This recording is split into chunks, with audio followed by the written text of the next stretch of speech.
How to Make People Like You in 90 Seconds or Less by Nicholas Boothman. Read by the author.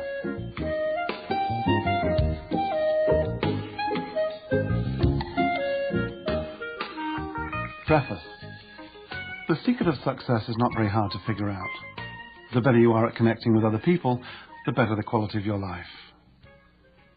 I first discovered the secrets of getting along with people during my career as a fashion and advertising photographer. Whether it was working with a single model for a page in Vogue or 400 people aboard a ship to promote a Norwegian cruise line, it was obvious that for me, photography was more about clicking with people than about clicking with a camera. What's more, it didn't matter if the shoot was taking place in the lobby of the Ritz Hotel in San Francisco or a ramshackle hut on the side of a mountain in Africa. The principles for establishing rapport were universal. For as long as I can remember, I found it easy to get along with people. Could it be a gift? Is there such a thing as a natural talent for getting along with people, or is it something we learn along the way? And if it can be learnt, can it be taught? I decided to find out. I knew from 25 years of shooting still photographs for magazines all over the world that attitude and body language are paramount to creating a strong visual impression. Magazine ads have less than 2 seconds to capture the reader's attention. I was also aware that there's a way of using body language and voice tone to make perfect strangers feel comfortable and cooperative. My third realization was that a few well-chosen words could evoke expression, mood, and action in almost any subject.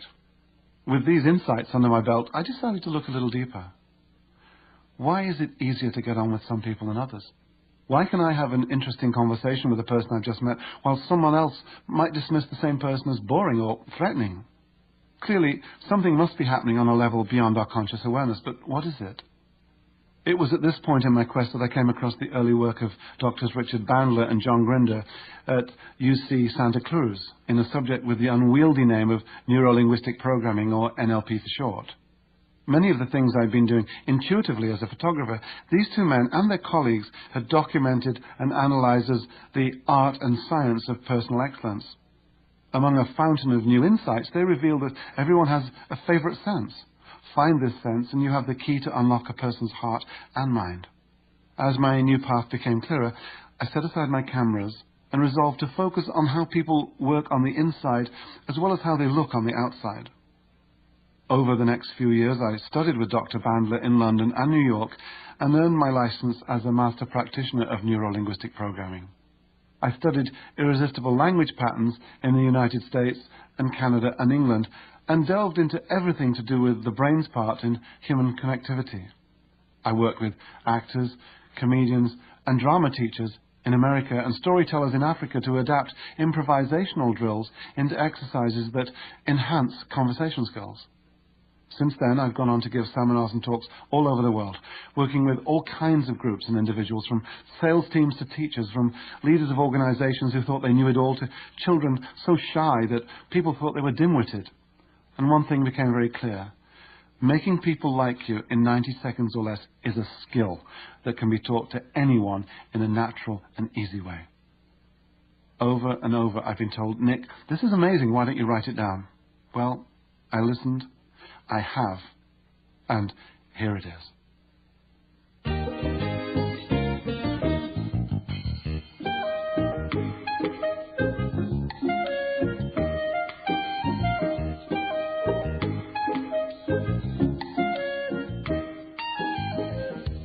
Part 1, First Contact.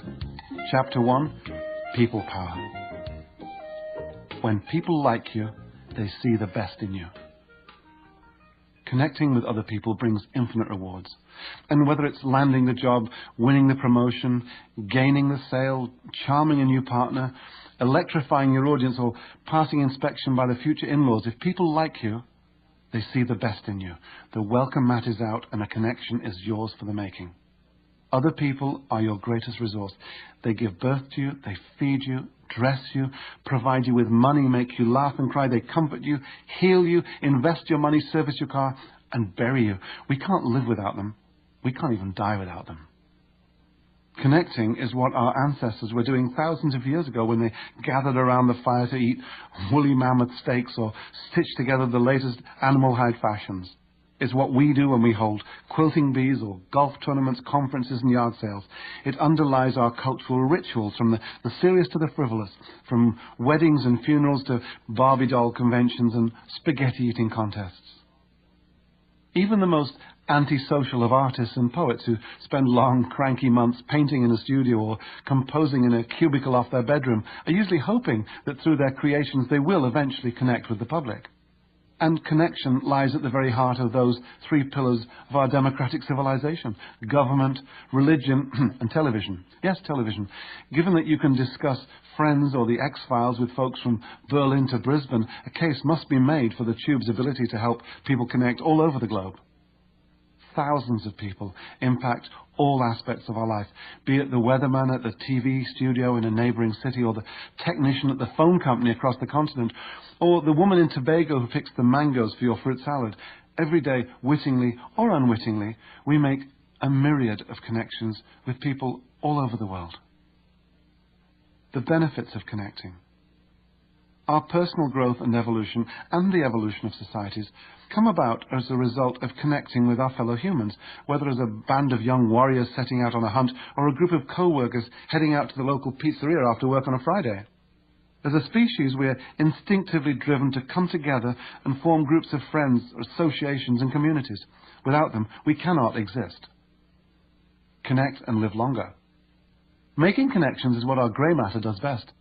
It receives information from our senses and processes it by making associations. The brain delights in and learns from these associations. It grows and flourishes when it's making connections. People do the same thing. It's a scientific fact that people who connect live longer. In their gem of a book, Keep Your Brain Alive, Lawrence Katz and Manning Rubin quote studies by the MacArthur Foundation and the International Longevity Center in New York and at the University of Southern California. These studies show that people who stay socially and physically active have longer lifespans. This doesn't mean hanging out with the same old crowd and pedaling around on an exercise bike. It means getting out there and making new friends. When you make new connections in the outside world, you make new connections in the inside world, in your brain. This keeps you young and alert. Edward Halliwell, in his very savvy book, Connect, cites the 1979 Alameda County study by Dr. Lisa Berkman of the Harvard School of Health Sciences.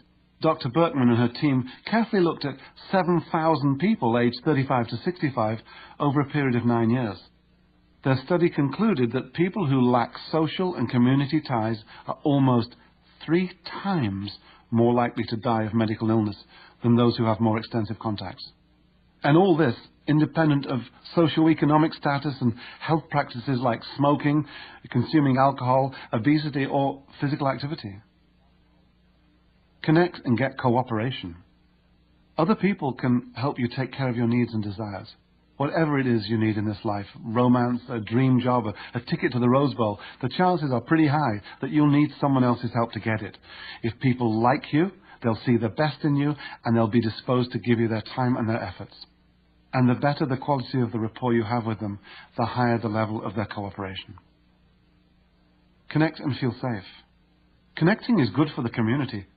After all, a community is the combination of a lot of connections, common beliefs, achievements, values, interests, and geography. Rome wasn't built in a day, and neither was Detroit. 3,000 years ago, in what today we call Rome, Indo-Europeans connected to hunt, survive, and generally look out for one another. 300 years ago, a French fur trader turned up to create a safe haven for his business. He started making connections, and pretty soon Detroit was born. We have a basic physical need for other people. There are shared mutual benefits in a community, so we look out for each other. A connected community provides its members with strength and safety. When we feel strong and safe, we can put our energy into evolving socially, culturally, and spiritually. Connect and feel love. Finally, we benefit from each other emotionally. We are not closed, self-regulating systems, but open loops, regulated, disciplined, encouraged, reprimanded, supported, and validated by the emotional feedback we receive from others. From time to time, we meet someone who influences our emotions and vital body rhythms in such a pleasurable way that we call it love. But be it through body language, Gestures, facial expressions, tone of voice, or words alone, other people make our hard times more bearable and our good times much sweeter. We use the emotional input from other humans as much as we do the air we breathe and the food we eat. Deprive us of emotional and physical contact, and we will wither and die just as surely as if we were deprived of food. That's why we hear stories of children in orphanages in other parts of the world who grow sickly and weak despite being adequately fed and clothed.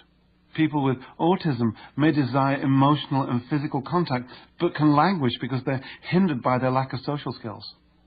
And how often have you heard about one spouse in a 50-year marriage who, despite being medically healthy, dies a few short months or even weeks after the death of the other spouse? Food and shelter aren't enough.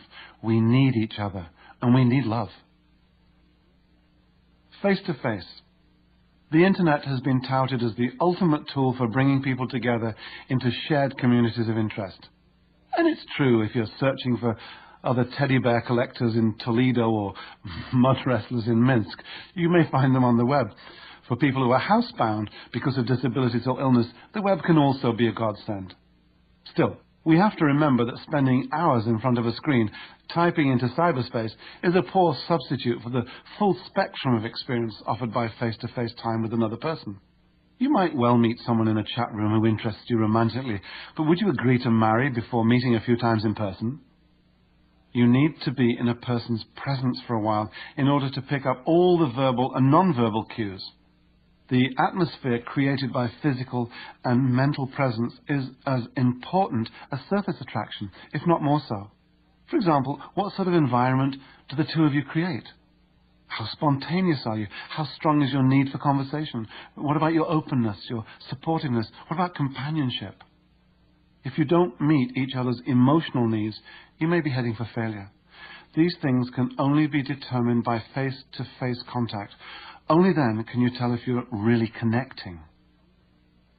Why likability works. When people like you, they feel natural and comfortable around you, and they'll want to give you their attention and happily open up for you. Likability has something to do with how you look, but a lot more to do with how you make people feel. My old nanny, who brought me up to be passionate about people, used to talk about having a sunny disposition. She'd take me out on the promenade and we'd spot the people who had sunny dispositions and all those who were sourpusses. She told me we can choose what we want to be, and then we'd laugh at the sourpusses because they looked so serious. Likeable people give loud and clear signals of their willingness to be sociable. They reveal that their public communication channels are open. Embedded in these signals is evidence of self-confidence, sincerity and trust.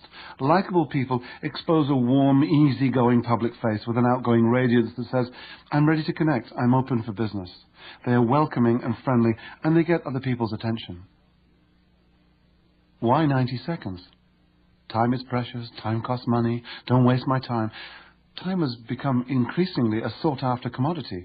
We budget our time, make it stand still, slow it down or speed it up, and lose sense of it and distort it. We even buy time-saving devices, yet time is one of the few things we can't save. It's forever unfolding.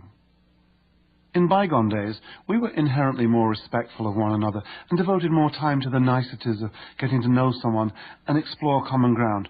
In the hustle and bustle of life today, though, we rush about with so many deadlines attached to everything that, unfortunately, we don't have the time or take the time to invest in getting to know each other well. We look for associations, make appraisals and assumptions, and form decisions all within the first couple of seconds, and frequently before a word is even spoken. Friend or foe, fight or flight, opportunity or threat, familiar or foreign. Instinctively, we assess, undress and best guess each other, and if we can't present ourselves fast and favourably, we run the risk of being politely or impolitely passed over. The second reason for establishing likability in 90 seconds or less has to do with the human attention span. Believe it or not, the attention span of the average person is about 30 seconds.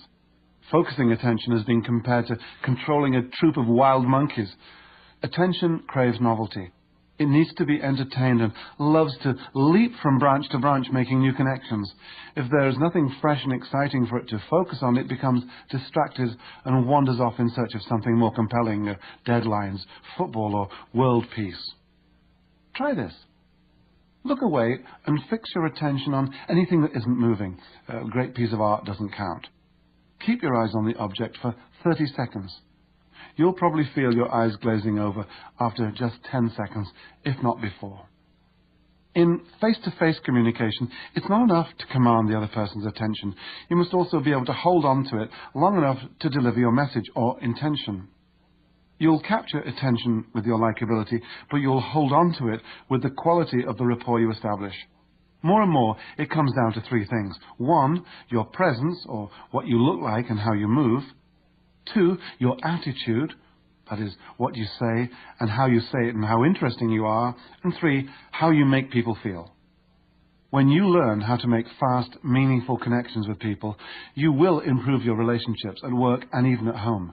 You'll discover the enjoyment of being able to approach anyone with confidence and sincerity. But a word of caution, we're not about to change your personality. This is not a new way of being, not a new way of life. You're not getting a magic wand to run out into the street and have the world inviting you to dinner. These are connecting skills to be used only when you need them. Establishing rapport in 90 seconds or less with another person or a group, be it in a social or community setting, with a business audience or even a packed courtroom, can be intimidating for many people. It's always amazed me that in this most fundamental of all life skills, we've been given little or no training. You're about to discover that you already possess many of the abilities needed for making natural connections with other people.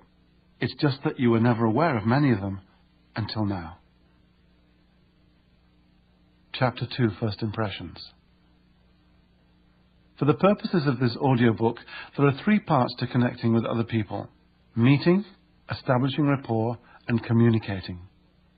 These 3 parts happen quickly and tend to overlap and blend into each other.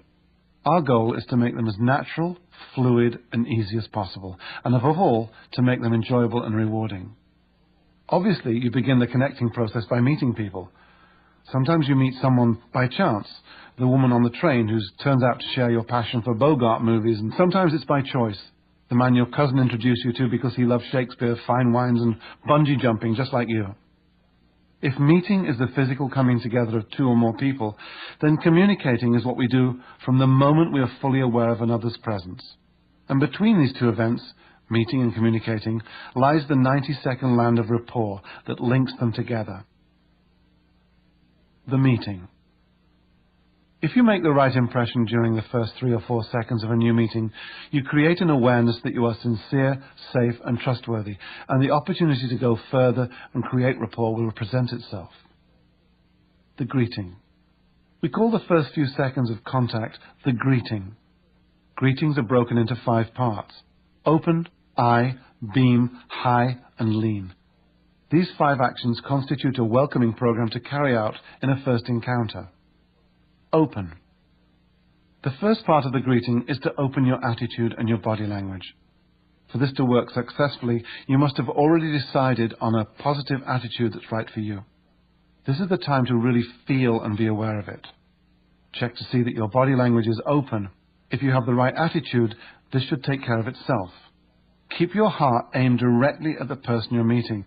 Don't cover your heart with your hands or your arms, and, when possible, unbutton your jacket or coat. Eye. The second part of the greeting involves your eyes. Be first with the eye contact. Look this new person directly in the eye. Let your eyes reflect your positive attitude. To state the obvious, eye contact is real contact.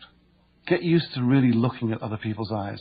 When you're watching TV one evening, note the eye color of as many people as possible and say the name of the color to yourself. The next day, do the same with every person you meet, looking him or her straight in the eye. Beam or smile. This part is closely related to eye contact. Beam. Be the first to smile. Let your smile reflect your attitude. Now, you've gained the other person's attention through your open body language, your eye contact, and your beaming smile. What that person is picking up subconsciously is an impression not of some grinning, gawking fool, though you may briefly fear you look that way, but of someone who is completely sincere. Hi. Whether it's hi or hello or even yo, say it with pleasing tonality and attach your own name to it. Hi, I'm Nick. As with the smile and the eye contact, be the first to identify yourself. It's at this point, and with only a few seconds, that you're in a position to gather tons of free information about the person you're meeting. Information that you can put to good use later in your conversation. Take the lead, extend your hand to the other person, and if it's convenient, find a way to say his or her name 2 or 3 times to help fix it in memory. Not Glenda, Glenda, Glenda, nice to meet you, but Glenda, great to meet you, Glenda. As you'll see in Chapter 7, this will be followed by your occasion-location statement. Lean. The final part of introducing yourself is lean. This action can be an almost imperceptible forward tilt to very subtly indicate your interest and openness as you begin to synchronize the person you've just met. The handshake. Handshakes run the gamut from the strong, sturdy bone crusher to the wet noodle. Both are memorable, once shaken, twice shy in some cases. Certain expectations accompany a handshake. It should be firm and respectful, as if you were ringing a handbell for room service. Deviate from these expectations and the other person will scramble to make sense of what's happening. There is a feeling that something's wrong, like hot water coming out of the cold tap. The brain hates confusion, and when faced with it, the first instinct is to withdraw. The hands-free handshake is a handshake without the hand, and it's a powerful tool. Just do everything you do during a normal handshake, but without using your hand. Point your heart at the other person and say hello. Light up your eyes and smile, and give off the same special energy that usually accompanies the full-blown handshake. Incidentally, the hands-free handshake works wonders in presentations when you want to establish rapport with a group or audience. It has terrific energy to it. An exercise in greeting. Firing energy.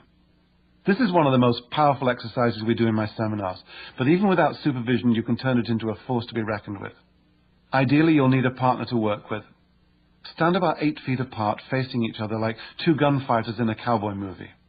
As you say hi, clap your hands together and slide your right hand off and past the other in the direction of your partner.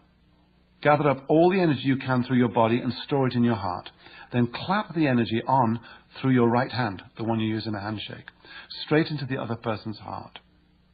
This is a long explanation for something that takes no more than 2 seconds, but when all 6 channels, body, heart, eyes, smile, clap, and voice and your breath are fired at the person in a rapid flash, there is a vast transfer of energy.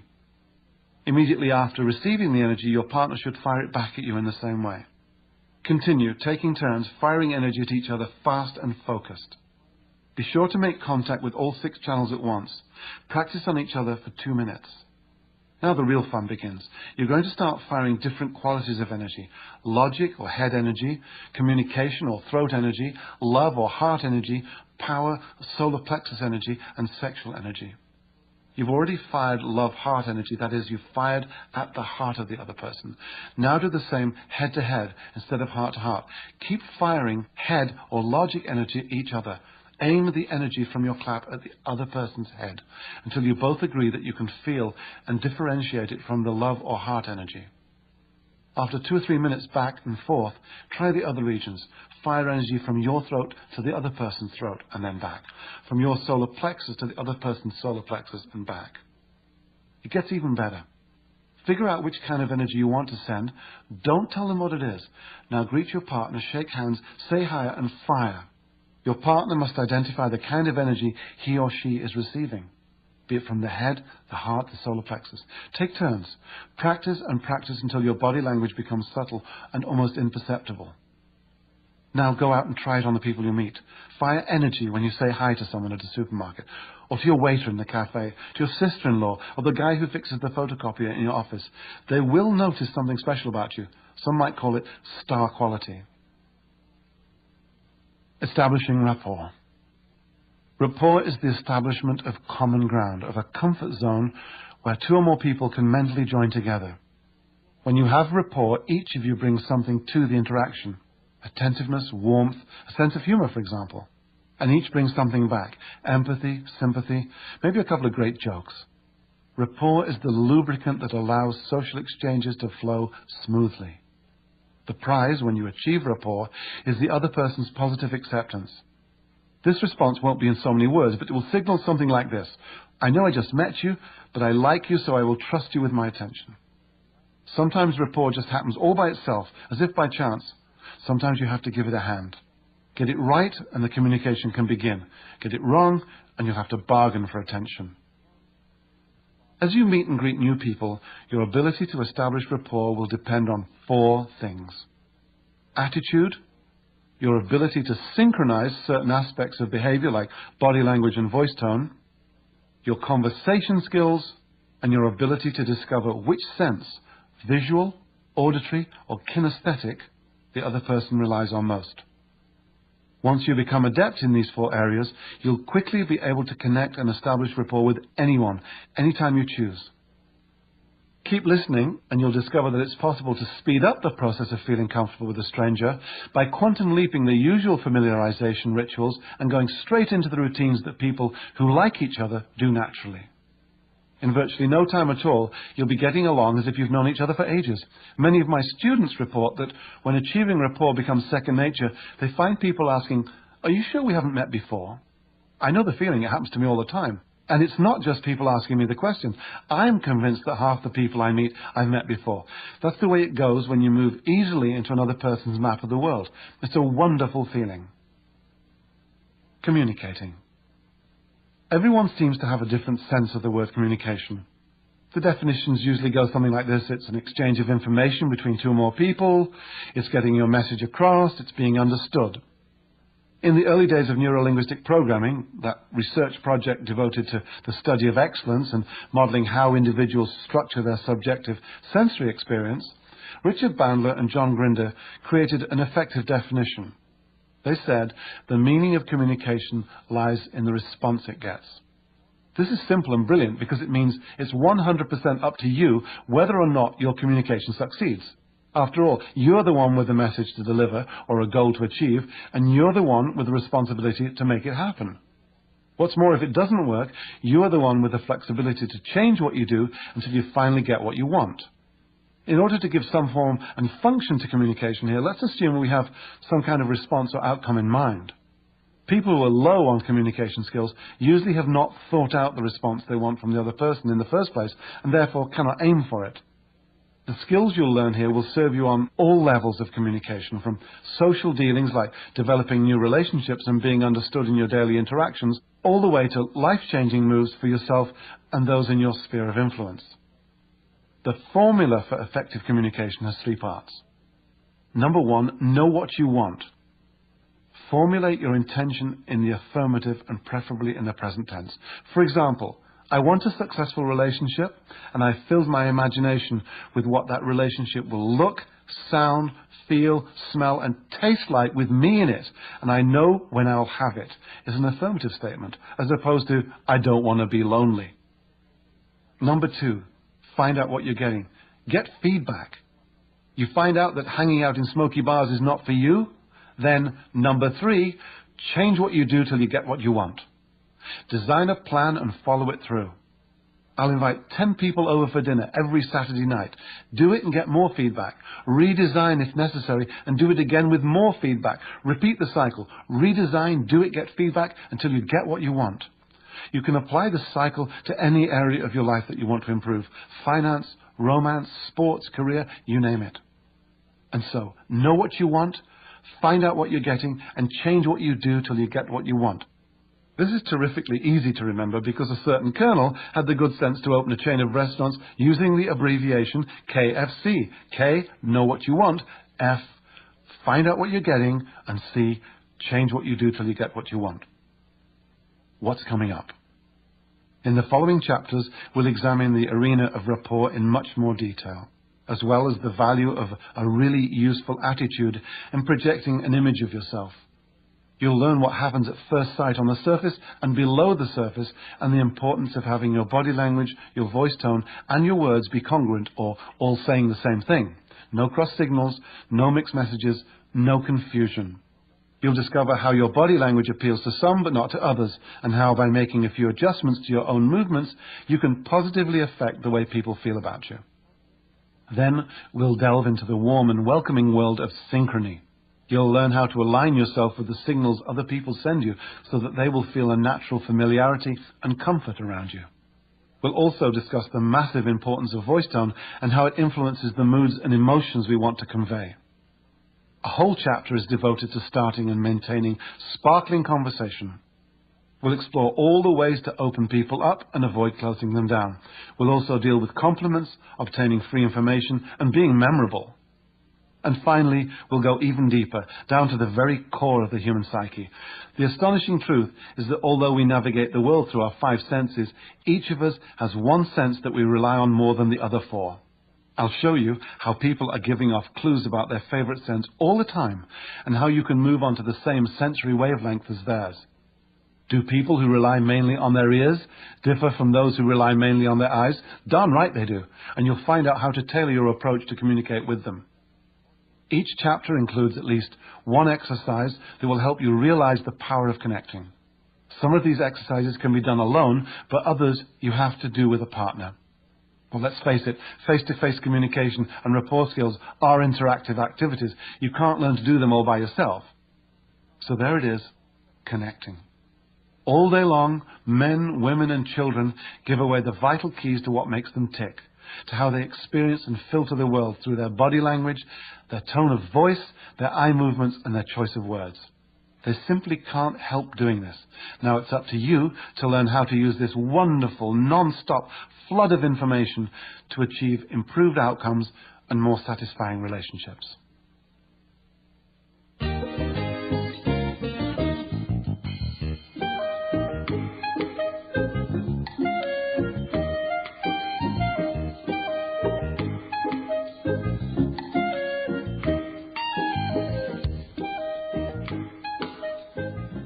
Part 2.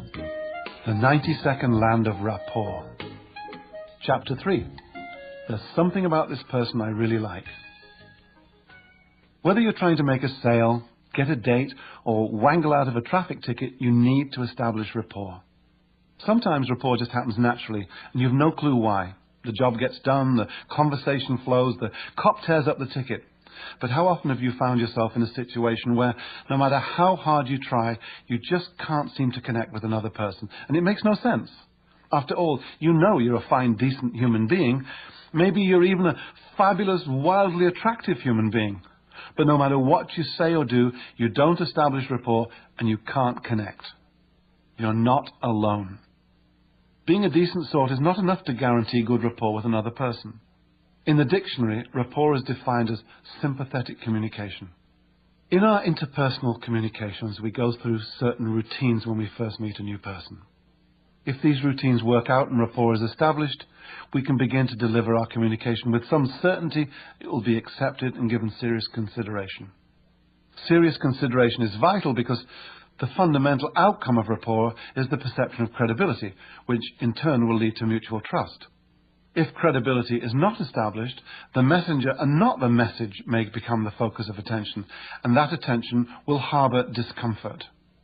But when we experience the world through the same eyes, the same ears, and the same feelings as other people, we are so bonded or synchronized with them that they can't help but know we understand them. This means being so much like them that they trust and feel comfortable with us, that they say to themselves subconsciously, I don't know what it is about this person, but there's something I really like. Research has shown that we have approximately 90 seconds to make a favourable impression when we first meet someone. What happens in those 90 seconds can determine whether we succeed or fail in achieving rapport. In fact, frequently, we have much less than 90 seconds.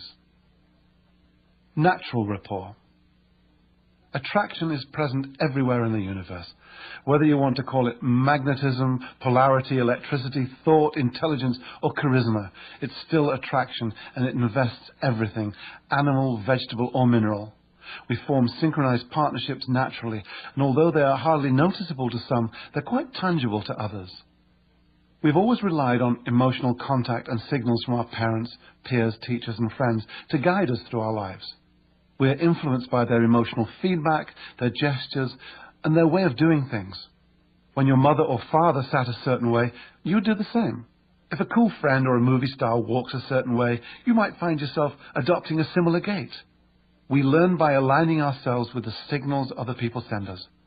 They impress their way of being on us, and we synchronize what we like about them. People with common interests have natural rapport. The reason you get along so well with your close friends is that you have similar interests, similar opinions, and maybe even similar ways of doing things. Sure, you'll often find plenty to differ on and argue about, but essentially, you're very much like each other. We human beings are social animals. We live in communities. It's far more normal and even logical for people to get along with one another than it is for them to argue, fight, and not get along. The irony, though, is that society has conditioned us to be slightly afraid of each other, to set up boundaries between ourselves and others. We live in a society that pretends to find its unity through love, but actually finds it through fear. The media scare us half to death with headlines and advertisement, continually telling us of earthquakes and airplane crashes, and asking us if we've got enough insurance. Are we too fat, too thin, too old, too daft, too ugly? Does the smoke detector work? And what about those high funeral expenses? Natural rapport is a prime requirement for our sanity, our evolution, and indeed our survival. Rapport by chance. Perhaps you've travelled abroad to a country where people don't speak your language and you don't understand theirs. You feel a little uncomfortable, even suspicious when you can't be understood. Then suddenly you meet someone from your own country, maybe your own state. This person speaks your language and whammo, you've got a new best friend, at least for your vacation. You might share experiences, opinions, insights, where to find the best restaurant and bargains. You will doubtless exchange personal information about family and work. All this and much more because you share a language. That's rapport by chance. Maybe your enthusiasm will lead you to continue that friendship after returning home, only to discover that apart from language and location, the two of you have nothing in common, and the relationship fizzles out all by itself. This isn't limited to language and geography. Chance encounters happen on almost a daily basis to all of us, at work, in the supermarket, at the laundromat, or at the bus stop. The key to establishing rapport with strangers is to learn how to become like them for a very short time. Fortunately, this is both very simple and a lot of fun to do. It also allows you to look on each new encounter as a game, a puzzle, a joy. Rapport by design. When the interests or the behavior of two or more people are synchronized, these people are said to be in rapport. As we already know, rapport can happen in response to a shared interest or when you find yourself in certain situations or circumstances. But when none of these conditions is present, there is a way to establish rapport by design, and that's what this book is about. Common ground. Mark is attending a formal dinner, 8 to a table. He hates coming to these events and, as usual, is stuck for words. He's beginning to get that squirmy feeling. He doesn't know anyone except for his accountant who's sitting at the other end of the banquet hall and making everyone laugh. Suddenly, the guest across from him, a young woman in a shiny blue dress who caught his eye a few moments ago, even though they hadn't spoken, tells the man on her left that she is an avid stamp collector, just like Mark. Mark is relieved and overjoyed because chance has given him an excuse to talk to her. They have something in common, stamps.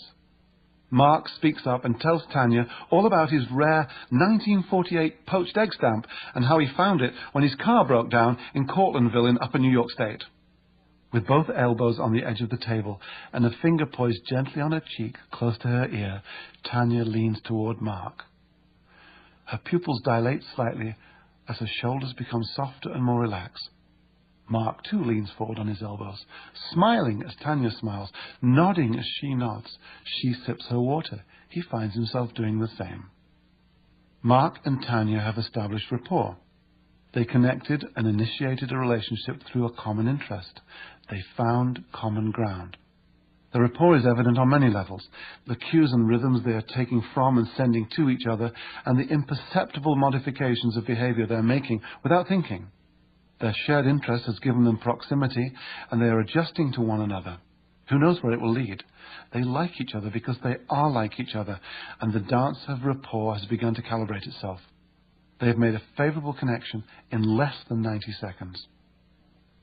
When we set out to establish rapport by design, we purposely reduce the distance and differences between another person and ourselves by finding common ground.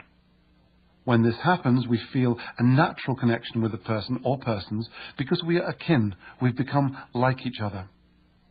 As rapport develops between Mark and Tanya in the story I just told, there's a lot more going on than meets the eye.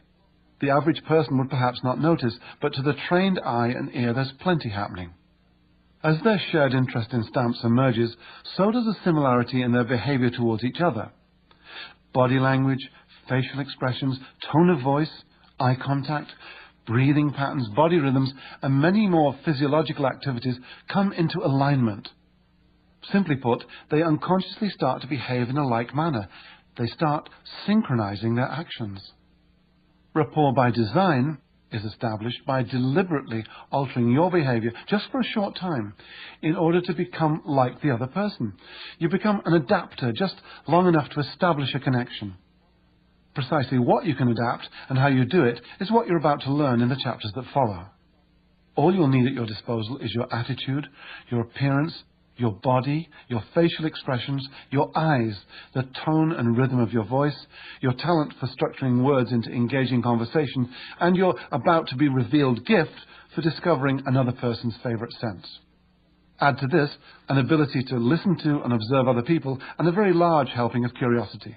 No gadgets, no appliances, no aphrodisiacs, no pills, no checkbook, no big stick. Just the wonderful gifts you were born with and your heart-warming desire for the company of other people. Chapter 4. Attitude is everything. Your mind and your body are part of the same system. They influence each other. When you're happy, you look happy. You sound happy, and you use happy words. Try to be miserable while you jump in the air and clap your hands, or try to be happy as you slouch in a chair and let your head droop. Your attitude controls your mind, and your mind delivers the body language. Attitude set the quality and mood of your thoughts, your voice tone, and your spoken words. Most importantly, they govern your facial and body language. Attitudes are like trays on which we serve ourselves up to other people.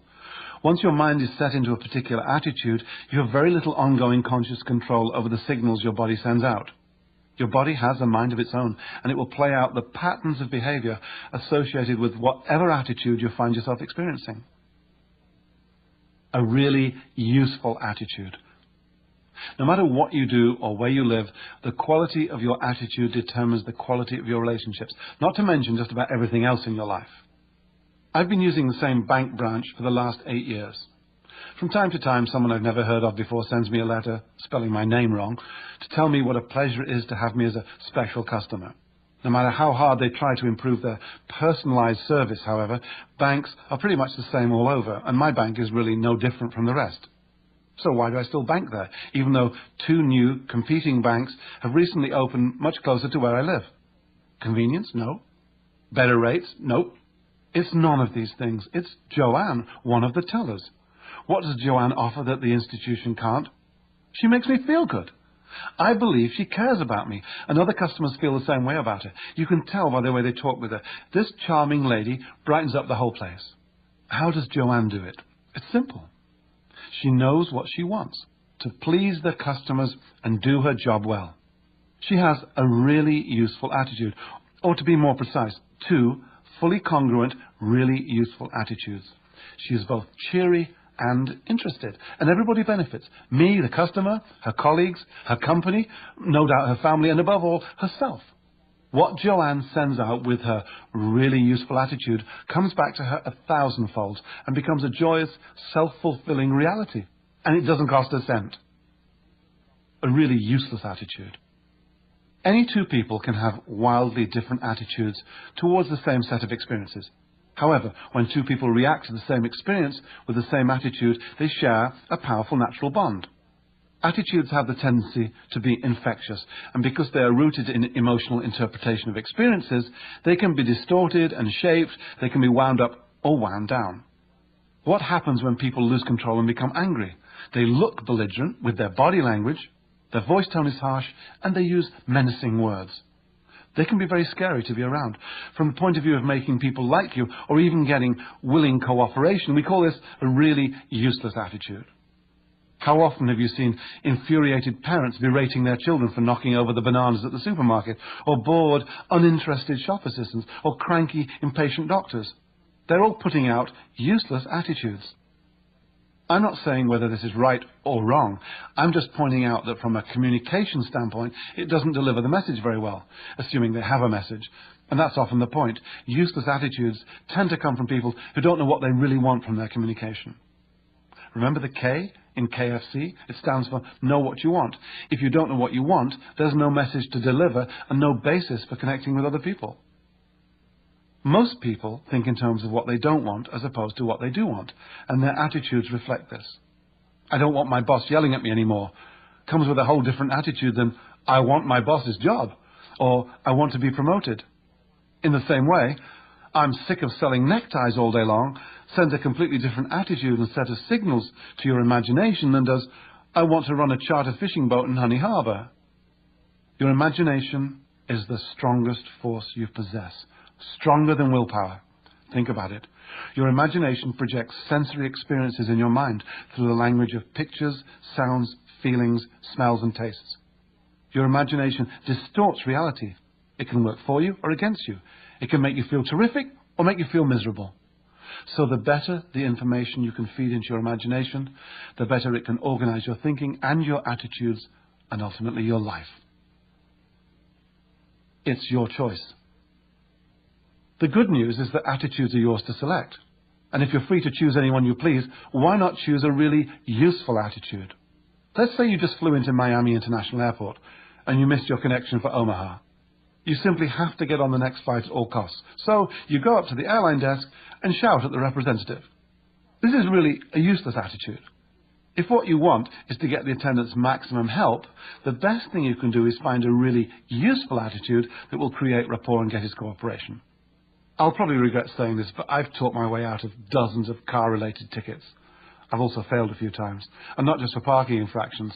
I'm absolutely convinced that if I'd started by telling the officer his radar was off, or by losing my temper or getting angry and telling him I'm the mayor's cousin and I'll never visit his town again, I'd be doomed from the start. If what I want is for the officer to like me, to be understanding, and not give me a ticket, then I have to assume a really useful attitude like, I'm sorry, or fair enough, or what a fool I am, or wow, yeah, thanks for telling me that.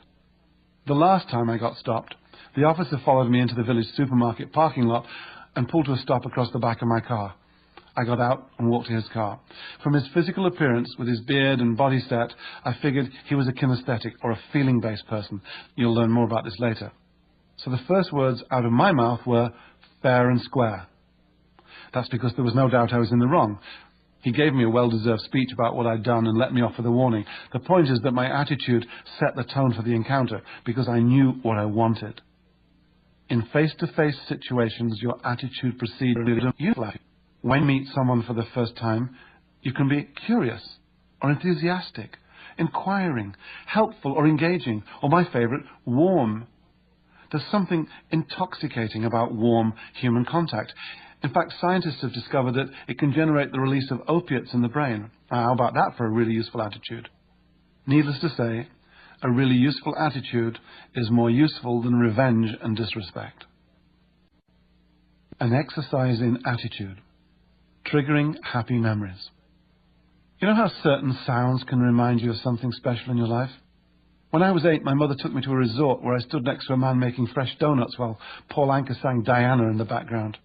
Now, whenever I hear this song, it triggers the smell of fresh donuts and the memory of that happy holiday. It's the song that triggers the memory. A trigger can be a sound or something visual. It can also be a feeling or action. And believe it or not, it can be as simple as a clenched fist. Follow these steps and you'll see what I mean. Use the hand you write with and clench your fist tightly. Then release it. Repeat the action a couple of times. This clenched fist will be your trigger. Now release it. To start with, pick a really useful attitude. One that you know will be useful when you first meet someone. It could be warm, confident, relaxed, obliging, curious, helpful, engaging, laid back, patient, welcoming, interested, whatever suits you.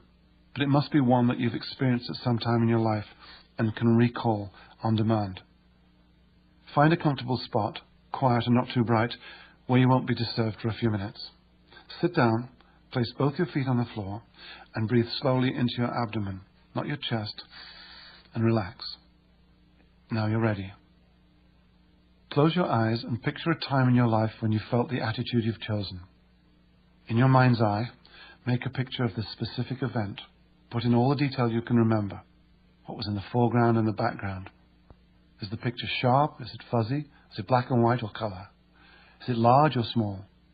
Take your time. Make it as real as you can. That's right. Now step into that picture and look out through your own eyes and take note of what you see. That's good. Now, bring up the sounds associated with this picture. Notice where the sounds come from. Are they from the left or the right, in front or behind? How loud or soft are they? What kind of sounds are they? Music, voices? Listen to the tone and volume and rhythm. Listen deeply, and the sounds will come flooding back. Listen to the quality of each sound, and try to hear how it contributes to your chosen attitude. Now bring up the physical sensations associated with this event.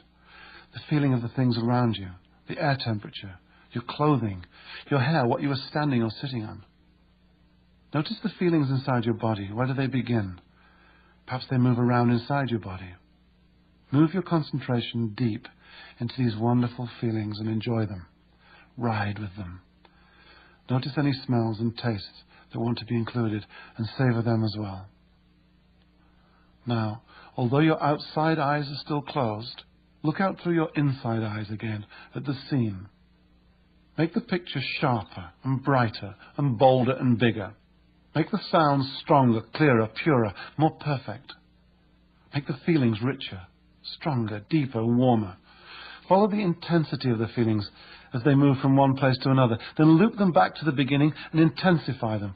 Loop them over and over as they get stronger and stronger. Let the feeling flood all over you. Make everything twice as big and strong and pure. Then double it again and again. Now your whole body and mind are luxuriating in the experience of it all. Seeing it, hearing it, feeling it. Make the sensations as strong as you can. And just when you can't make them any stronger, double them one more time and clench your fist hard and fast as you anchor the height of the experience to your trigger. Clench your fist. Feel the sensations pour through you. Intensify them again. Then clench your fist at the height of the feelings and release it. Relax your hand and feel the sensations pour through your body. That's right. Now clench your fist one more time. Clench your fist tight and let it go and feel the sensation pour through your body. Ride with the feeling. Now come down in your own time and relax. Come back into the room, open your eyes and relax. Breathe gently. Now wait a minute or so, then test your trigger. As you make a tight fist, notice the feelings rush into all your senses. Test it again after a couple of minutes. You're now ready to trigger this really useful attitude whenever you want. Ask yourself, what do I want right now at this moment, and which attitude will serve me best? Remember, there are only two types of attitude to consider when you're dealing with fellow humans, useful and useless. How many times have you seen a newsmaker give a TV interview when she's frustrated? Or a salesperson serve you in a store when he clearly wishes he was somewhere else? A colleague who's sarcastic to the very person who can get the photocopying done faster if they want to? Or passengers being rude to the cab driver who's the only person with the means to get them to the church on time? These are all really useless attitudes. As far as communication is concerned, they are virtually guaranteed to fail.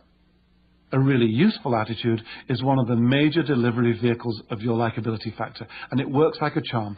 Your posture, your movements, your expressions will speak volumes about you before you even open your mouth. The sooner you know what you want, and which is the most useful attitude to help you get it, the sooner your body language and your voice and your words will change to help you get it. The conclusion's obvious.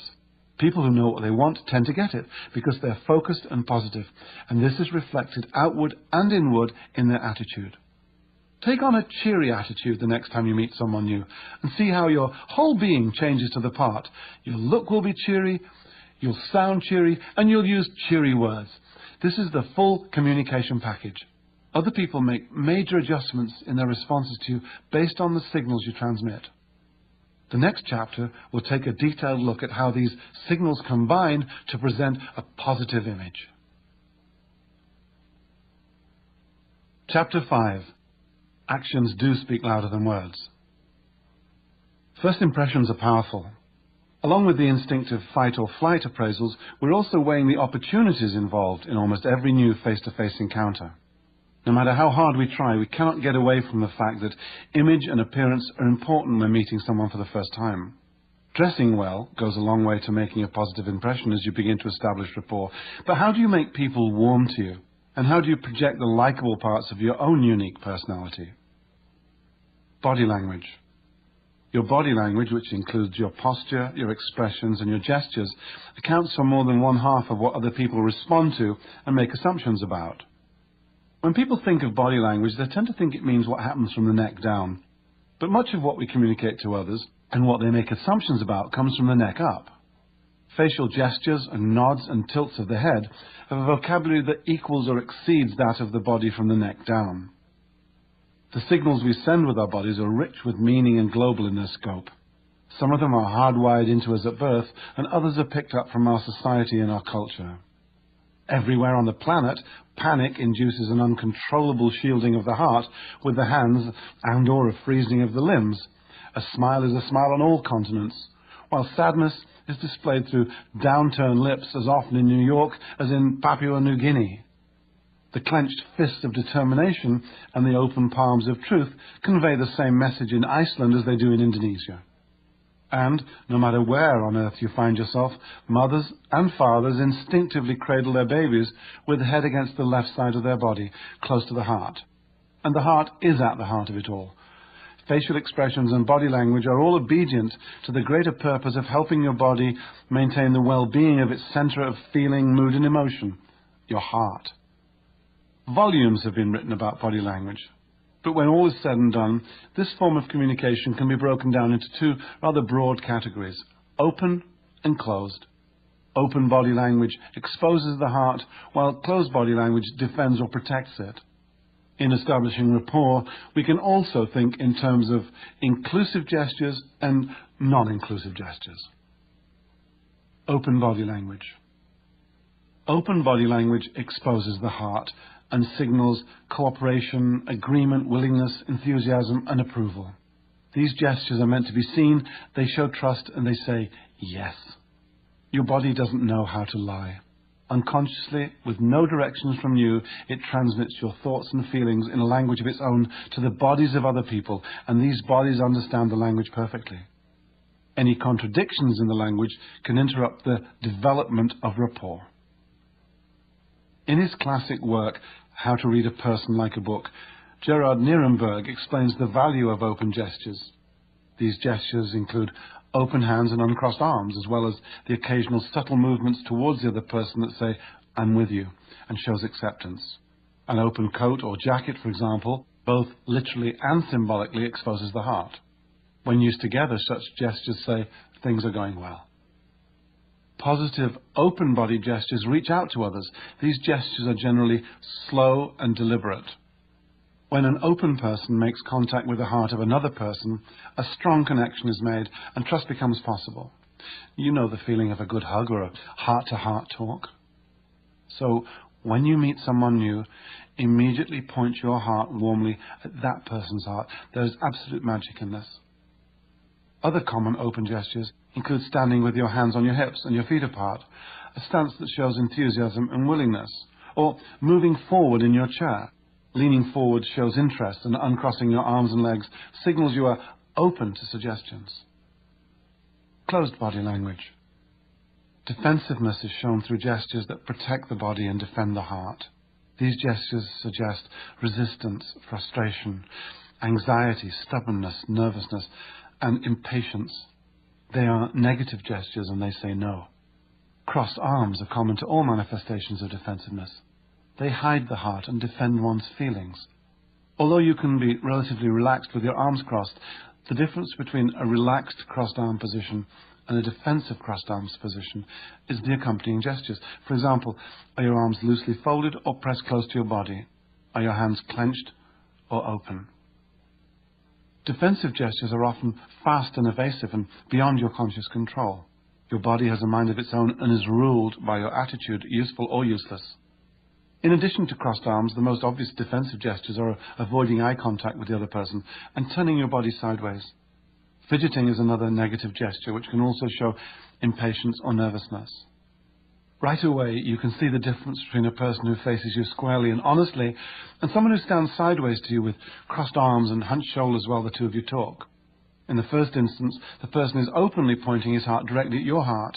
In the second, the posture is defensive. The person is pointing his heart away from you and protecting it. One's being open with the other closed. Being in the presence of these two postures produces very different feelings. Smaller gestures. Hand gestures are also part of the vocabulary of body language. They too can be divided into open, positive responses, and closed or concealed gestures, negative responses, except that their range is far more intricate and expressive. I should point out that individual gestures, just like the individual words on this page, don't say much. Only when you're presented with more than one gesture, perhaps combined with an expression and topped off with some overall body language, can you deduce that a particular clenched fist means, wow, my horse came in first, and not, I'm so mad I want to slap him. A similar set of differences occurs in body language above the neck. The open-faced smiles, makes eye contact, gives feedback, shows curiosity, and raises the eyebrows to show interest. In a casual encounter, a quick look and a lowering of the eyes says, I trust you, I'm not afraid of you. A prolonged look strengthens the positive signal. In conversation, we may use a nod of the head at the end of a statement to indicate that an answer is expected. In contrast, the closed face frowns, purses the lips, and avoids eye contact. Frequently, I look around at my audiences and recognize people who've heard me talk before. I recognize them because they have the look of recognition on their face when they see me. It's a look or even an attitude of silent anticipation that at any minute I'll recognize them. Well, this look can work wonders from time to time with people you haven't met before. If you're on your own, try it out right now. Let your mouth open slightly in a smile as your eyebrows arch and your head tilts back a little with anticipation as you look directly at an imaginary person. A variation is to tilt your head as you look slightly away and then look back at the person with the bare minimum of a frown and maybe pursed lips. Practice, then give it a try. Be as subtle as you possibly can. Here's what I mean. Last spring, I rented a bus for my daughter and her friends to be chauffeured around in on the night of their prom. While I was paying at the rental office, I noticed a woman sitting at the next desk over. She had a look on her face that she knew me, and I racked my brain to place her, and I couldn't. In the end, I had to say, I'm sorry, but have we met before? No, she replied, then stood up and held out her hand to me and smiled and said, Hi, I'm Natalie. I had been obliged to speak first, and she had done the polite thing. She stood up, offered a hand, and introduced herself, all completely innocent. Or was it? I have no idea, but we had rapport, and she had me talking. Flirting. Classic flirting behavior involves letting someone know you like him or her and that you'd like to pursue it further. Not surprisingly, body language plays a huge part in this game, and even less surprisingly, so does eye contact. Dozens of little gestures are used to send out sexual messages. The tilt of the head, holding eye contact a little longer than normal, the angle of the hips, the hands through the hair. Glancing sideways is a gesture that can suggest doubt when used on its own, but combine it with a slight smile and a narrowing of the eyes, and it's a powerful gesture of flirtation. A man sends out signals with his swagger, a woman by rolling her hips. A man loosens his tie ever so slightly, a woman moistens her lips. On and on, the parties convey their interest in each other through their stances, glances, and postures, until some small gesture synchronizes and sends out the okay. Congruity. Why do we like great actors and take them seriously when we know they're only speaking lines that someone else wrote? Because they're believable, because they are congruent. In 1967, Professor Albert Mehrabian, the then Professor Emeritus of Psychology at UCLA, carried out the most widely quoted study on communication. He determined that believability depends on the consistency or congruity of three aspects of communication. In a paper titled Decoding of Inconsistent Communication, he reported the percentages of a message expressed through our different communication channels in this way. Interestingly, 55% of what we respond to takes place visually. 38% of what we respond to is the sound of communication, and just 7% of what we respond to involves the actual words we use. The professor called these the three V's of communication: the visual, the vocal, and the verbal. And to be believable, they must all give out the same message. This is at the very foundation of rapport by design. Over 1/2 of all communication is non-verbal. It is the look of the communication, our body language, that counts the most. The way we act, dress, the way we move, gesture, and so on. Need proof? Think of the last time you were with someone who stood with her arms crossed, tapping her foot and looking annoyed, and then huffed the words, "I'm fine." Which clues did you believe? The words or the body language and the tone of voice? Physical messages often send out a much louder message than spoken words.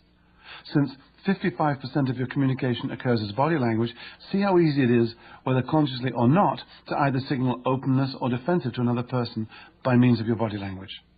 Gestures, rather than words, are the true indicators of your instinctive reactions. If you want others to believe that you can be trusted, you must be congruent. Your spoken language and your body language must say the same thing. If they don't, the other person's body will signal its discomfort to your body. In response to this communication, your body will signal to your brain by mixing up a chemical cocktail that corresponds to the discomfort that the other person is feeling. Then you'll both be uncomfortable, and rapport will be that much harder to achieve. When they notice a discrepancy between your words and gestures, other people will believe the gestures and react accordingly. Mixed messages. Rosa, a waitress, folds up the ad she's torn from a newspaper, clears off the table where her new computer will sit, and leaves her apartment. At the electronics store, as Rosa hovers over the latest desktop model from Megahype, a young salesman notices the ad in her hand and wanders over to her. He unbuttons his jacket, spreads his hands out, slightly palms up, and looks her in the eye. "I see you found it already," he says with a smile. "Hi, my name's Tony." For the next 10 minutes, a relaxed and sincere Tony talks to Rosa. He faces her with his hands exposed and leans forward from time to time as they discuss the features of the computer. Rosa listens with interest, her head tilted to one side and a hand on her cheek, as Tony offers to throw in $95 of extras and even agrees to eat the tax. Finally, stroking her chin as she forms a decision, Rosa nods. "Yeah," she says, "this is the model for me." "Great," says Tony, eagerly rubbing his palms together. "It'll take about 5 minutes to take it down and find some boxes." Rosa looks sideways at him and frowns. "You don't have a new one in a box?" "Well, that might be hard to find right now." Tony's hands become fists and he pops them into his pockets. "They're such an unbelievable deal, they've just been flying out of the store." He buttons up his jacket, shrugs his shoulders and laughs nervously. "Oh, so this is a demonstration model?" Rosa tilts her head, inquiring. "Just came on the floor this morning," Tony shoots back with an insincere smile. He folds his arms in front of his chest and turns himself sideways to her, pretending to be distracted by something going on in the TV department nearby. His voice falters and weakens as he says, "It has the same warranty as a new one." Rosa rubs the side of her nose in doubt. "Came on the floor this morning. Fine. Can I have that in writing?" Tony's back is turned to her as he leans over the monitor fiddling with the cables. Any excuse not to look at her. He catches a glimpse of himself in one of the wall mirrors. "Oh boy, what an idiot I am," he thinks. He bites his lip and turns back to face Rosa. But Rosa's gone. As a good waitress, Rosa's used to reading body language. She saw that the salesman's gestures conflicted or lacked congruity with his words, and she knew that she should believe the gestures. The change in Tony's voice tone from informing to pleading just served to confirm her feelings of doubt. So, congruity occurs when your body, voice tone and words are all in alignment. And when your body, tone and words are communicating the same thing, you will appear sincere and people will tend to believe you. This is why a really useful attitude is so important. Appearing sincere or congruent is a key ingredient for building the trust that opens the door to likability and rapport. Make sure that your words, your voice tone and your gestures are all saying the same thing. Be on the lookout for incongruity in others. Notice how it makes you feel. We've all seen those old movies where a couple of people are driving along in a car and they're rocking the steering wheel even though the background shows that the road is straight as an arrow. It's phony. You know they're really in a studio being bounced around in a box. Your senses have told you that something isn't right. Something is out of alignment, and so you can't believe what you see. Or have you ever had someone get mad at you and then in the middle of bawling you out flash a sinister little smile that disappears as fast as it came? It's very chilling. This is another example of incongruent behavior. The smile doesn't belong with the anger, and so it appears insincere. Recognizing incongruent behavior is another survival instinct. If you're on vacation and you're approached by a complete stranger who grins at you whilst he rubs his hands briskly together, licks his lips and says, "Good morning, how would you like to invest in the world's best timeshare deal?" the chances are you'll be on your guard. A quick congruence check is instinctive and is another reason why first impressions are paramount. Frequently, a person's emotions and intentions are misunderstood by those around them. For instance, a woman at one of my seminars discovered that she unconsciously used a tone of voice that was incongruent with her words. "No, I'm not confused. I'm interested," she would insist when tested. And again, "No, I'm not sad. I'm relaxed." This went on until she came to the verge of tears and said, "Now I know why my kids are always saying, 'Mom, how come you get mad at us all the time?' And I'm not mad at them. Sometimes I'm just excited." The same woman also told us that her co-workers accused her of sarcasm, but that to her nothing could be further from the truth. In fact, sarcasm is simply words said with conflicting voice tone. It's structured so that the person on the receiving end will believe what's inferred by the tonality and not the words. Suppose you let your team down and somebody is heard to quip, "That was brilliant," with a tonality that communicates annoyance. It's a very different case when you score a fantastic goal and the same person is heard to say with excitement, "That was brilliant." An exercise in congruity. Words versus tone. Say each of the following phrases with different tonality. With anger, then boredom, surprise, and flirtatiousness. Notice how your body language, facial expressions, and breathing combine to alter your emotional state. I'll do the first one. It's late. If I say it with anger, it's late. With boredom, it's late. Surprise, it's late. Flirtatiousness, it's late. Here are 3 more for you to try. I've had enough. Look at me. And where were you born? To check your tonality, find a friend and say 1 or 2 of these phrases. See if your friend can tell you which of the 4 feelings you're expressing. If it's not obvious, keep working at it until it is clear. Congruity then has one unshakable rule, and it's this. If your gestures, your voice tone, and your words do not say the same thing, people will believe the gestures. Go up to someone you know, shake your head from side to side as if to say no, and say, "I really like you." Ask them what they think. Even better, go find a mirror and try it. I think you get my point. Your gestures are a giveaway to what you really mean. Being yourself. Do you feel nervous when you meet someone new? Physiologically, being nervous and being excited have a lot in common. Pounding heart, churning tummy, high chest breathing, and the general jitters. While one of these states might send you hightailing it for the nearest dark corner, the other can serve you well and propel you forward. There is a tendency for panic to accompany nervousness, and this quite naturally makes bodily activities speed up. Because much of your nervousness stems from increased awareness, try redirecting some of your awareness towards slowing down and being more deliberate. One great technique is to imagine that your nostrils are just below your navel and that your in and out breaths are happening down there. The slower you are within reason, the more in control you'll appear. The sooner you start telling yourself that you're excited rather than nervous, the sooner you'll be able to convince your subconscious that this is actually how you feel. And in fact, that's really all that matters. Change your attitude and your body language and voice tone will change to reflect your new attitude.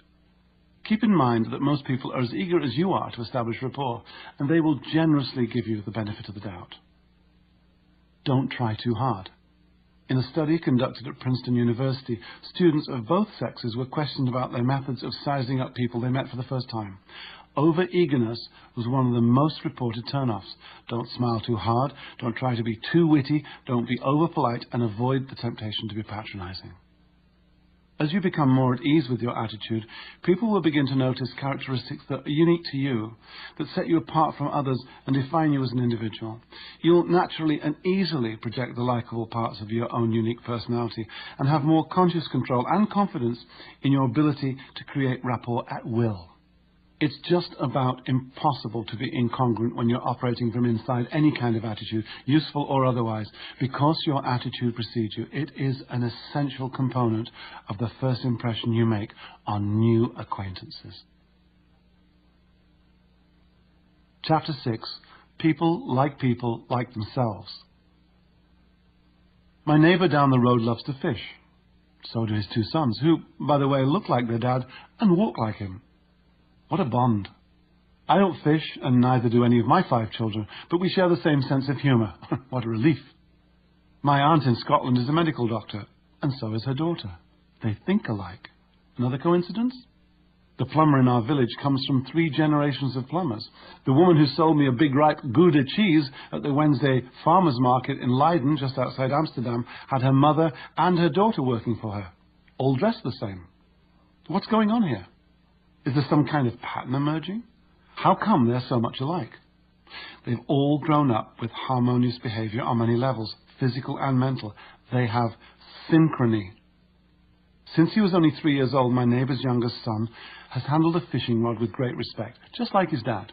He sits a certain way, just like his dad, and when he's threading the hook, he glances at his father from moment to moment to see if he's doing it correctly.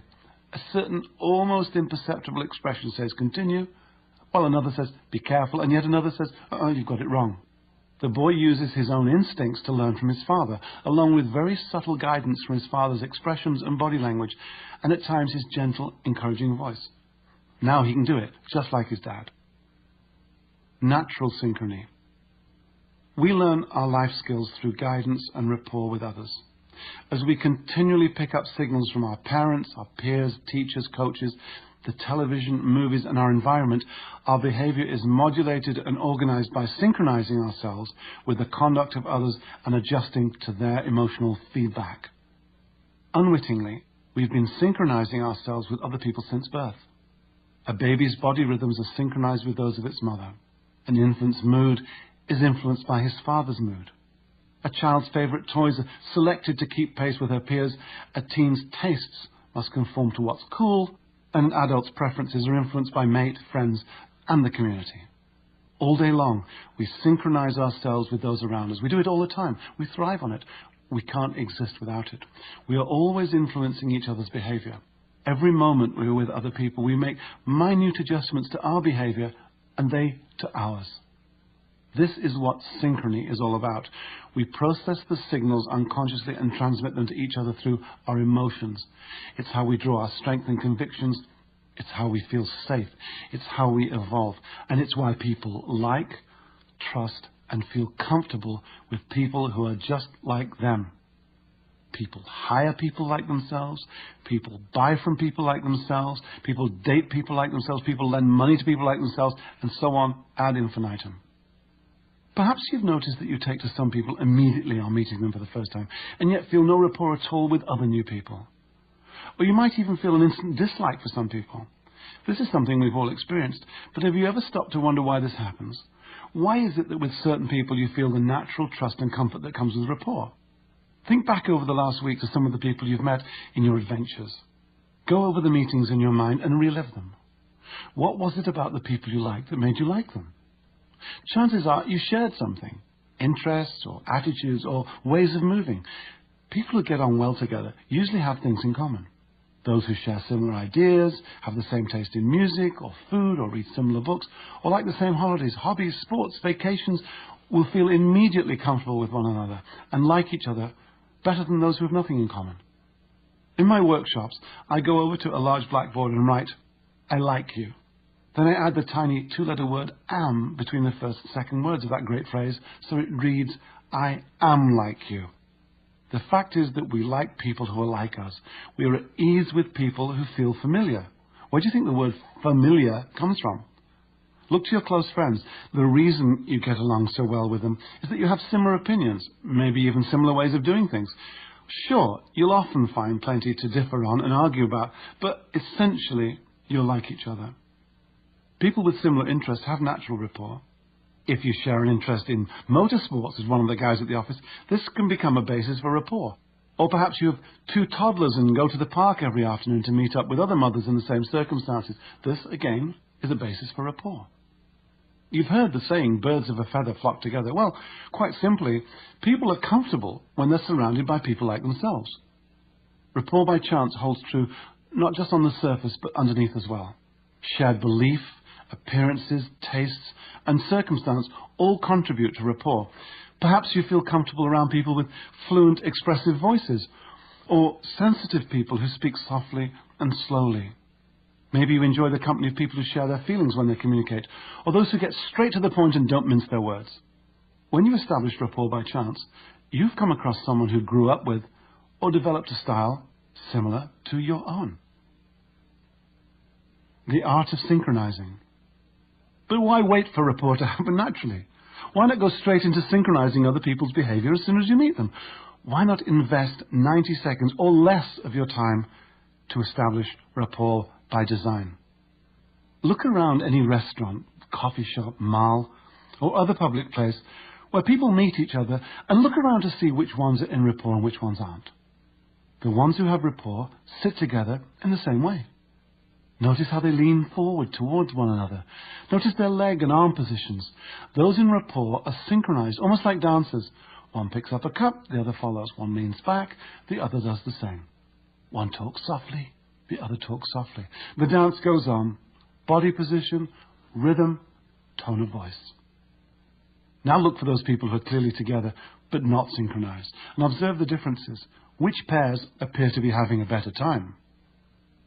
I recently gave a speech at an auditorium in London, and right there, about 10 rows back, was a beautiful couple, both immaculately dressed, with great attention to colour and detail. When I noticed them, they were sitting in the identical position, leaning to the right, with their hands folded close to their respective armrests. Then, as if responding to a prearranged signal, they both transferred their weight onto the other armrest, like synchronized swimmers, nodding and smiling in unison. They confirmed everything I was saying. I caught up with them afterwards and learned they'd been married for 47 years.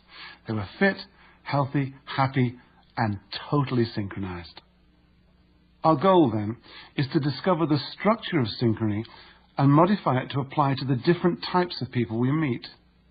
The key to establishing rapport is learning how to synchronize what Professor Mehrabian called the 3 V's of consistent human communication. The visual, what it looks like, the vocal, how it sounds, and the verbal, the words we use, in order to connect with other people by becoming as much like them as possible for 90 seconds or less. You might say, does this mean I'm being phony or insincere? No. Remember, we're only talking about a minute and a half maximum. You're not being asked to engineer a total and permanent personality change. All you'll be doing is synchronizing another person to put him or her at ease and make them feel comfortable, and thus speed up what would happen naturally if you had more time. The idea is not to make your movements, tone and words obvious copies of the other person's, but rather to do the same kind of thing you do with a friend. Synchronizing skills are really nothing more than a connecting device to our greatest resource, other people. As we are instinctively drawn toward one another, be it to get cooperation or emotional feedback, or to have our physical needs met, synchronizing speeds up our mental unification. Often when you travel in a foreign country, the plug of your hairdryer or electric shaver won't fit into the outlet. You need an adapter to make it work, a connecting device that will let you plug the thing in and power it up. It's precisely the same thing when you plug into other people. Like the hairdryer or the electric shaver, you must have an adapter. So think of synchronizing as an adapting device that allows you to make smooth connections at will and quickly. Synchronizing is a way to make the other person become open, relaxed, and happy to be with you. You just do what they do. You become like them until the other person thinks, I don't know what it is about this person, but there's something I really like.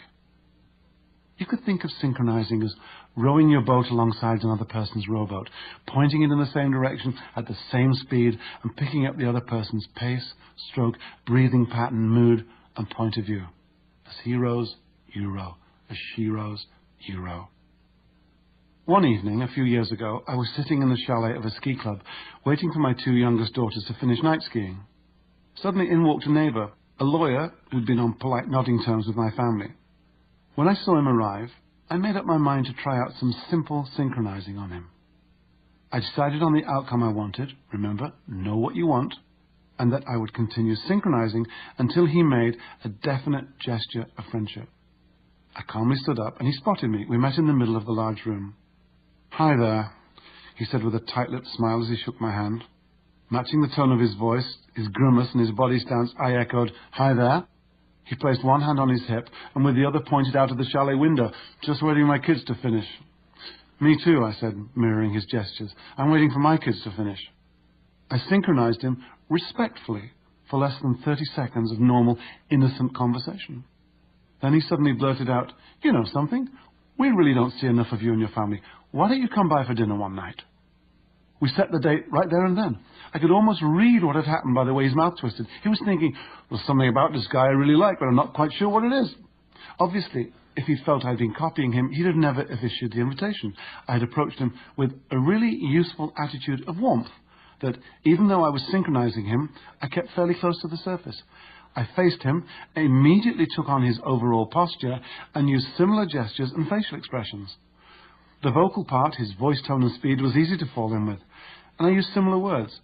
It sounds more complicated than it actually was. The whole thing only took a few seconds. It was fun, and it felt good. I really did want to get to know him better, and this seemed the perfect opportunity. I'm sure we both experienced the thrill that only people can generate in people, the thrill of making new connections. There's absolutely nothing in this world as exciting and rewarding as connecting and developing a rapport that can lead to a new friendship or relationship. The bully. Mr. Szabo, the owner of a large chain of supermarkets, is well known among the trade for his intimidating manner. One day he summoned the product managers of 3 competitive nationally recognized brands to meet him at one of his outlets. He led the 3 product managers to the aisle in which their products were displayed and proceeded to scold them for what he perceived to be the disgraceful state of their product facing. As he waved his arms about, pointing out what was wrong, he raised and lowered his voice, occasionally pausing to stare at them individually, and even jabbing one of them, Paul, on the shoulder with his finger. At the end of the tirade, 2 of the browbeaten individuals nodded and made excuses, which gave Mr. Szabo even more ammunition to use against them. Ever since Mr. Szabo had begun his rant, Paul had been skillfully synchronizing Mr. Szabo's mood and general mannerisms. When it came time for him to respond to the irate owner, he almost became Mr. Szabo, but in a completely non-threatening way.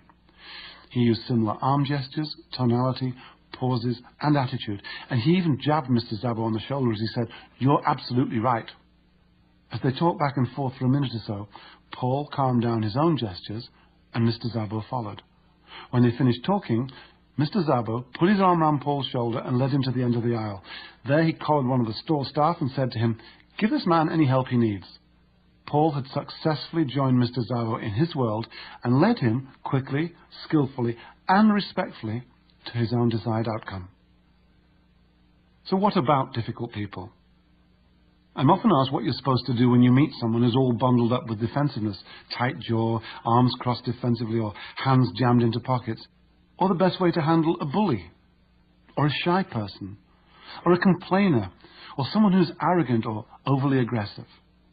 It's not the purpose of this audiobook to give detailed instructions on dealing with difficult people, but here are some guidelines. Rule number 1 when encountering a difficult person is to ask yourself this question: do I really need to deal with this person? If the answer is no, then leave him or her alone. If the answer is yes, ask yourself what it is that you want. What is your desired outcome? Not what it is you don't want. Remember, KFC, know what you want. When synchronizing difficult people, it's vital that you do it in a non-threatening way. Once you've matched your body language and your voice tone with theirs, you can begin to lead them out of it. Unfold your arms, relax your shoulders, check to see if they follow your lead. If they don't, get back to the original position for a moment or so and try again. A word about shy people. Try to find out what they're interested in. Synchronize their body movements and voice tone and unhurriedly ask them lots of open-ended questions until you get a glimmer of enthusiasm. Take on their attitude and then little by little lead them out of it. Lean or sit forward and see if they follow. If not, go back to where you were and synchronize any little thing you can. You'll be surprised at how well this works. When do I start synchronizing? Try not to let more than 2 or 3 seconds go by before you start. Remember the sequence in Chapter 2, open, eye, beam, high, lean, open, really useful attitude, open body language, point your heart at the person, eye, first with the eye contact, beam, first with a smile, high, introduce yourself, and lean, indicate interest as you start synchronizing. Anything that increases the common ground and reduces the distance between you and the other person is a good thing. And the quickest way to accomplish this is to synchronize as many of the other person's aspects as you can. Adopt the same attitude, make the same motions, and speak the same way. Doing what comes naturally. Dave was out looking for an anniversary present for his wife. He had whittled his thinking down to two ideas. It was either to be the very latest palm-top computer or a painting to hang in their breakfast room. From where Dave parked his car at the shopping mall, it was more convenient to visit the computer store first. Fortunately, it was mid-morning and the store wasn't too busy. Dave approached the counter, where a salesman in a dark suit was nodding and smiling. So far, so good. As the salesman started to explain the differences in all the latest models, he lifted his right leg up and plunked it on a low stool that was somewhere next to him. Then he leaned thoughtfully on his right knee and continued with his explanation. Suddenly Dave couldn't wait to get out of there.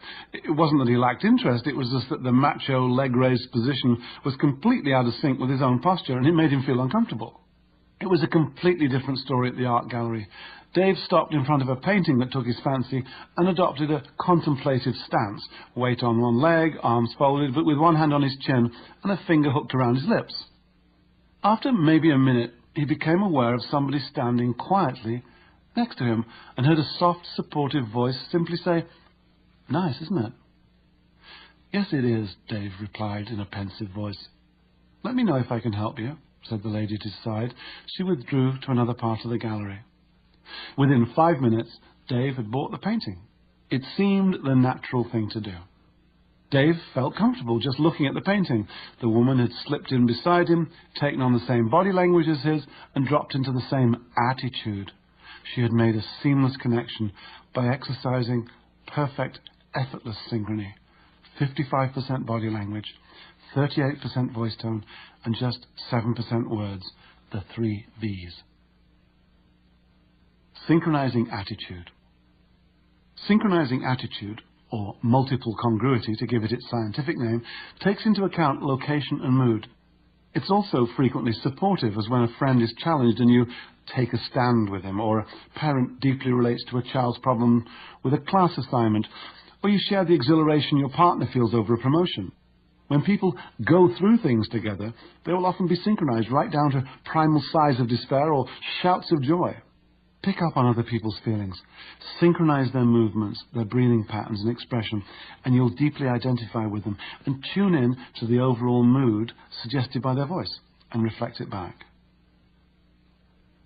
Synchronizing body language. As you already know, body language accounts for 55% of face-to-face communication. It is the most obvious, easiest, and rewarding feature to synchronize on your way to rapport. If you get nothing else out of this book but the ability to synchronize other people's body language, you'll be miles ahead of where you were last month. Synchronizing body language falls into 2 loose groupings: matching, which means doing the same thing as the other person. She moves her left hand, you move your left hand. And mirroring, which means, as it implies, moving as if you were watching the other person in a mirror. He moves his left hand, you move your right.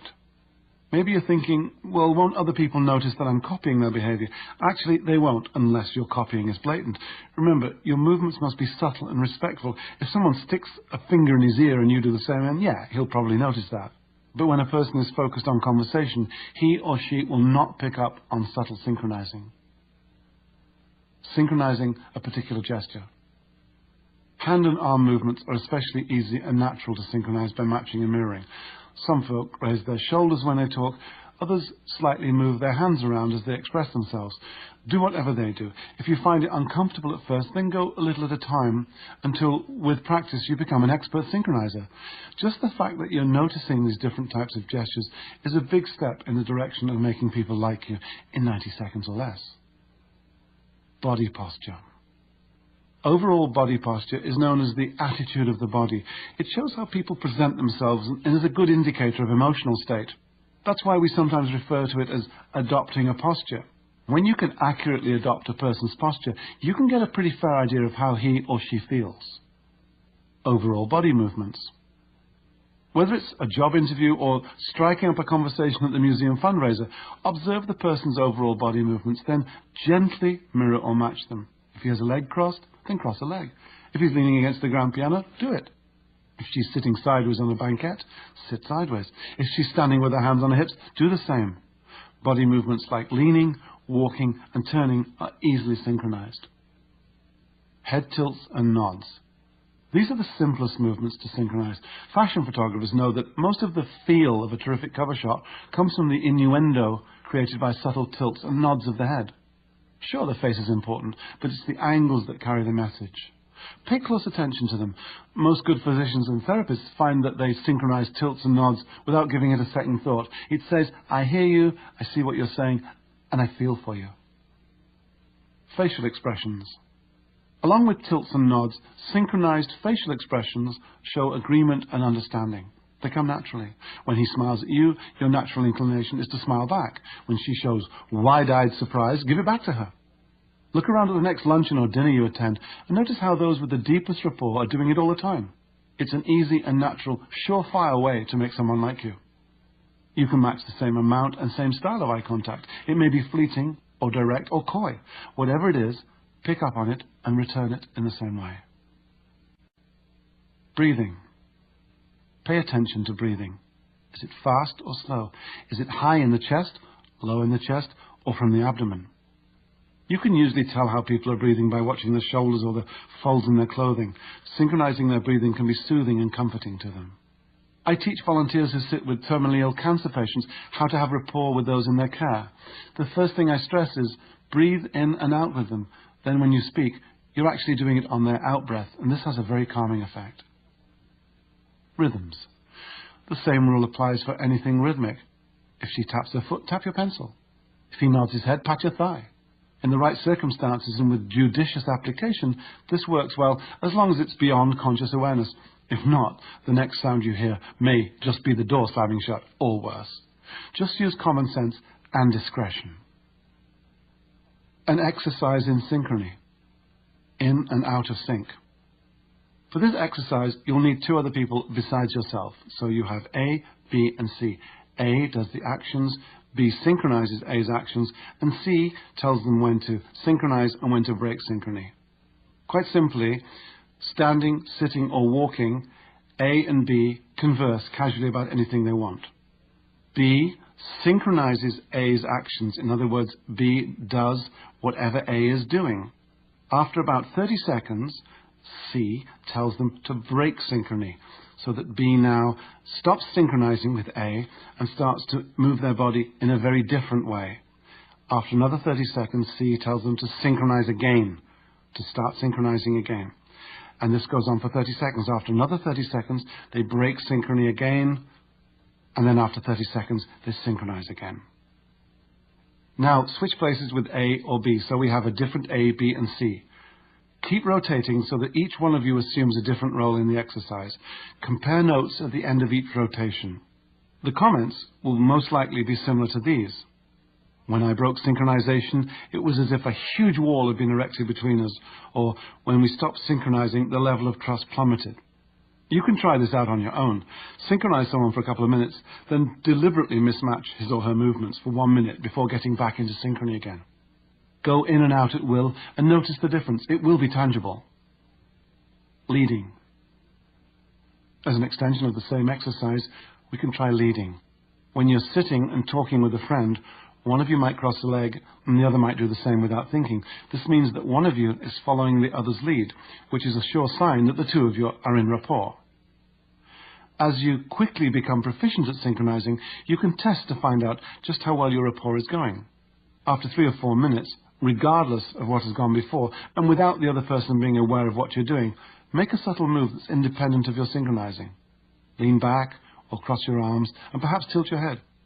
If the other person follows, then you are synchronized and have rapport, and the other person is now subconsciously following your lead. If you tilt your head, she tilts her head. If you cross your legs, he crosses his.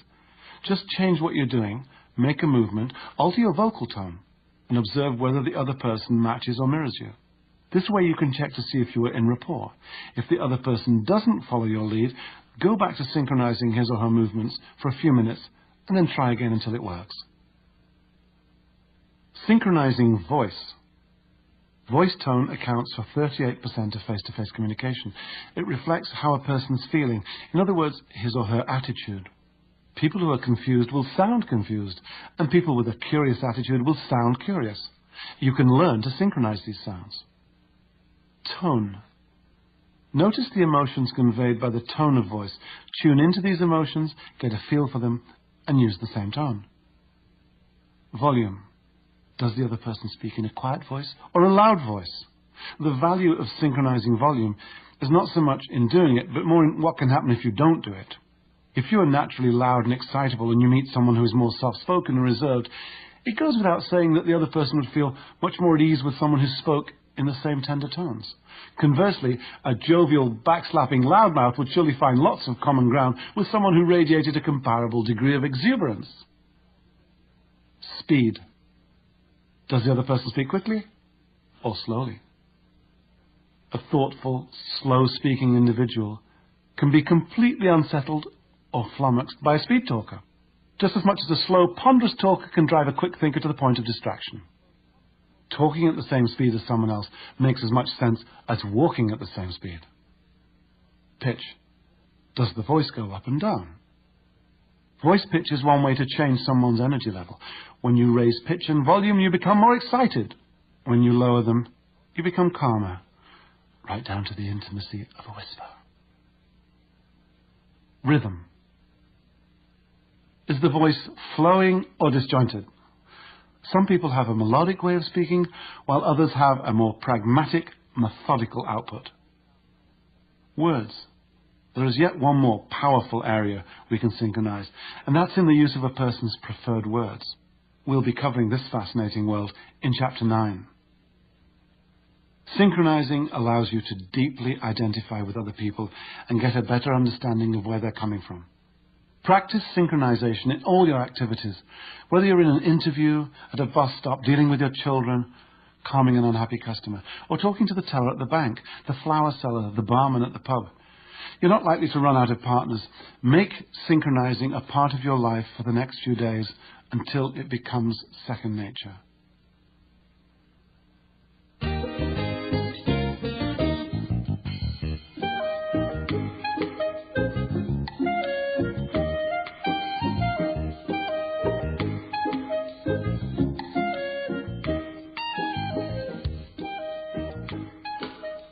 Part 3, The Secrets of Communication. Chapter 7, It's not all talk, it's listening too. Well, this is it. You've just introduced yourself to someone new. You remembered to open your body language and keep your body, voice tone and words all saying the same thing. You were first with the eye contact, first with the smile. You introduced yourself and, miracle of miracles, 3 seconds have gone by and you can still remember the other person's name. You've begun synchronizing, and you feel confident that rapport is building. But now what? It's conversation time. Conversation is one of the very significant ways to build rapport and forge the bonds of friendship. It comes in 2 equally important parts, talking and listening, or, as you'll soon see, asking questions and actively listening. You may have found yourself in a situation where you wanted to talk to someone but suddenly felt tongue-tied and self-conscious about doing so. Or maybe you felt your stomach sink as you take your seat on an airplane next to some interesting-looking person and can't think of a way to start talking without feeling self-conscious. What will they think of me? Am I boring? Am I intruding? And most important, how shall I start? The idea is to get the other person talking and then find out what matters to him or her and synchronize yourself accordingly. This is the realm of small talk, the hunting ground for rapport. It's here that you'll search for common interests and other stepping stones to rapport. While big talk is serious stuff like nuclear disarmament and politics, small talk is everything else, your personal website, renovating the bathroom, a speeding ticket, or the colour of Cousin Marissa's new sports car. Stop talking and start asking. Conversation is how we open other people up to see what's inside, or to deliver a message, or both. And questions are the spark plugs of conversation. Be aware, however, that there are 2 kinds of questions, those that open people up and those that close them down. Questions work with incredible ease and the results are virtually guaranteed, so be sure that you know which is which. Here's the difference. Open questions request an explanation and thus require the other person to do the talking. Closed questions elicit a yes or a no response. The problem with closed questions is that once you've been given a response, you're back to where you started, and you'll have to think of another question to maintain conversation. How well do you know him? The very fact that your question is open will guarantee that you quickly receive free information from the other person. Use opening up words. Good conversation is like a leisurely game of tennis with the words being pitched backwards and forwards for as long as there's mutual interest. When the words go off the court, it's time to serve again. An open question is the equivalent of a well-aimed serve. Open questions begin with one of 6 conversation-generating words: who, what, when, where, why, and how. These words invite an explanation, an opinion, or a feeling. How do you know that? Who told you? Where do you think the information came from? When did you come to that conclusion? Why should I be interested? What good do these words do? They assist us in establishing rapport and making connections because they oblige the other person to start talking and begin opening up. Here's an easy way to look at it. If you ask somebody, did you go to the store, you're going to get a yes or a no answer. That's a closed question. But an open question, which begins with who, what, why, where, when, or how, would say, how did you get to the store? Where was the store? When did you get to the store? Any of these words get the other person talking. You can boost these conversation generators by adding sensory-specific verbs: see, tell, and feel. Doing this, you're asking the person to go into his or her imagination and bring out something personal to show you. Where do you see yourself by this time next year? Tell me why you decided on Bali for your vacation. How do you feel about calamari? Avoid closing down words. These words will have you playing tennis all on your own against a brick wall. The opposite of opening up words are these interrogatives: are you, do you, have you? In other words, any questioning forms of the verb to be, to have, or to do will close off your chances of rapport-inducing conversation. They elicit a one-word reply, yes or no. Then what? Then you have to ask another question. You're going nowhere. Are you sure? Yes. Do you come here often? No. Have you ever thought how wonderful it would be to drop everything and go bungee jumping in the middle of the afternoon? Yes. Realize that no matter how long and interesting you make your questions, if they begin with closing down words, you're going to end up with a one-word answer. Either yes or no. For one whole day, do nothing but answer questions with questions. For variety, ask only open questions and sometimes closed questions. You'll soon get the idea. In fairness, closing down words do have their place. Police, customs officials, and certain other regulators of the people are taught to use them to get straight answers. However, I'd like to remind any of you who've had the pleasure of being on the receiving end of this type of conversation that it probably didn't make you like the person in 90 seconds or less. Chance encounters. There are times when you find yourself suddenly thrust into the presence of someone who's just too good to pass up. These delicious moments seem to coincide with the exact second that your brain freezes over and you go gaga. Help! What do I say? What do I do? Where shall I look? What will people think? Keep going with this line of self-questioning and you'll get the sweats, a palpitating heart, a beet red face, and hey, goofy body language. The easiest of these situations is when the two of you are thrust together, sitting next to each other on the train, a plane or bus, or riding in an elevator, waiting in the laundromat or the lobby of a hotel, working in adjacent booths at a trade show, or checking out the fruit to see if it's ripe at the same counter at your local supermarket. In these situations, you already have quite a bit in common to work with. Hi, hello, and good morning, accompanied by a smile, are all good ways to begin and a great way to get feedback. A return smile is a good indication that you're on the right track. Keep it simple and unimposing. Keep it courteous. Keep it happy and light. Don't get too close and personal right up front, or you might get excluded. You want people to say to their friends, I met this really nice guy this morning, not this disgusting pervert tried to hit on me. Once you're sure the other person is responding favorably to the interaction, you can try some more specific opening lines.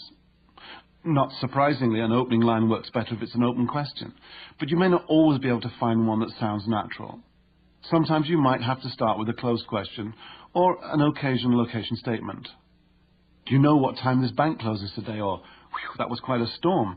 So make sure you have an open question ready for the follow-up in case all you get in response is a yes or a no. Here are some examples of openers that you can try once you've said hello or exchanged smiles.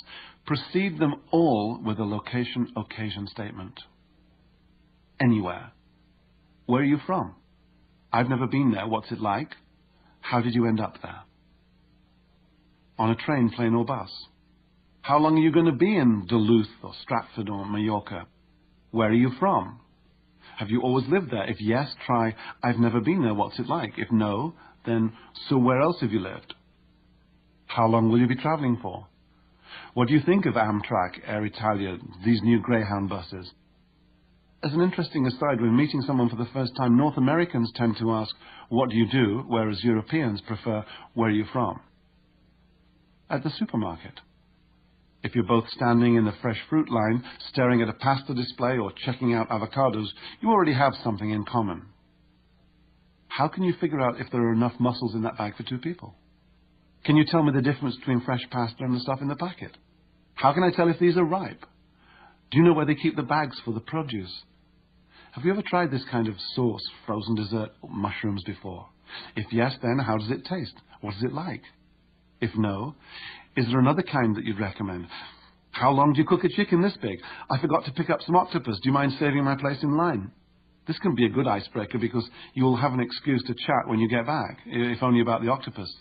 Don't be gone too long, though, or you'll risk annoying the other party. In a hotel or motel lobby. Do you know where I can get a map? Have you stayed here before?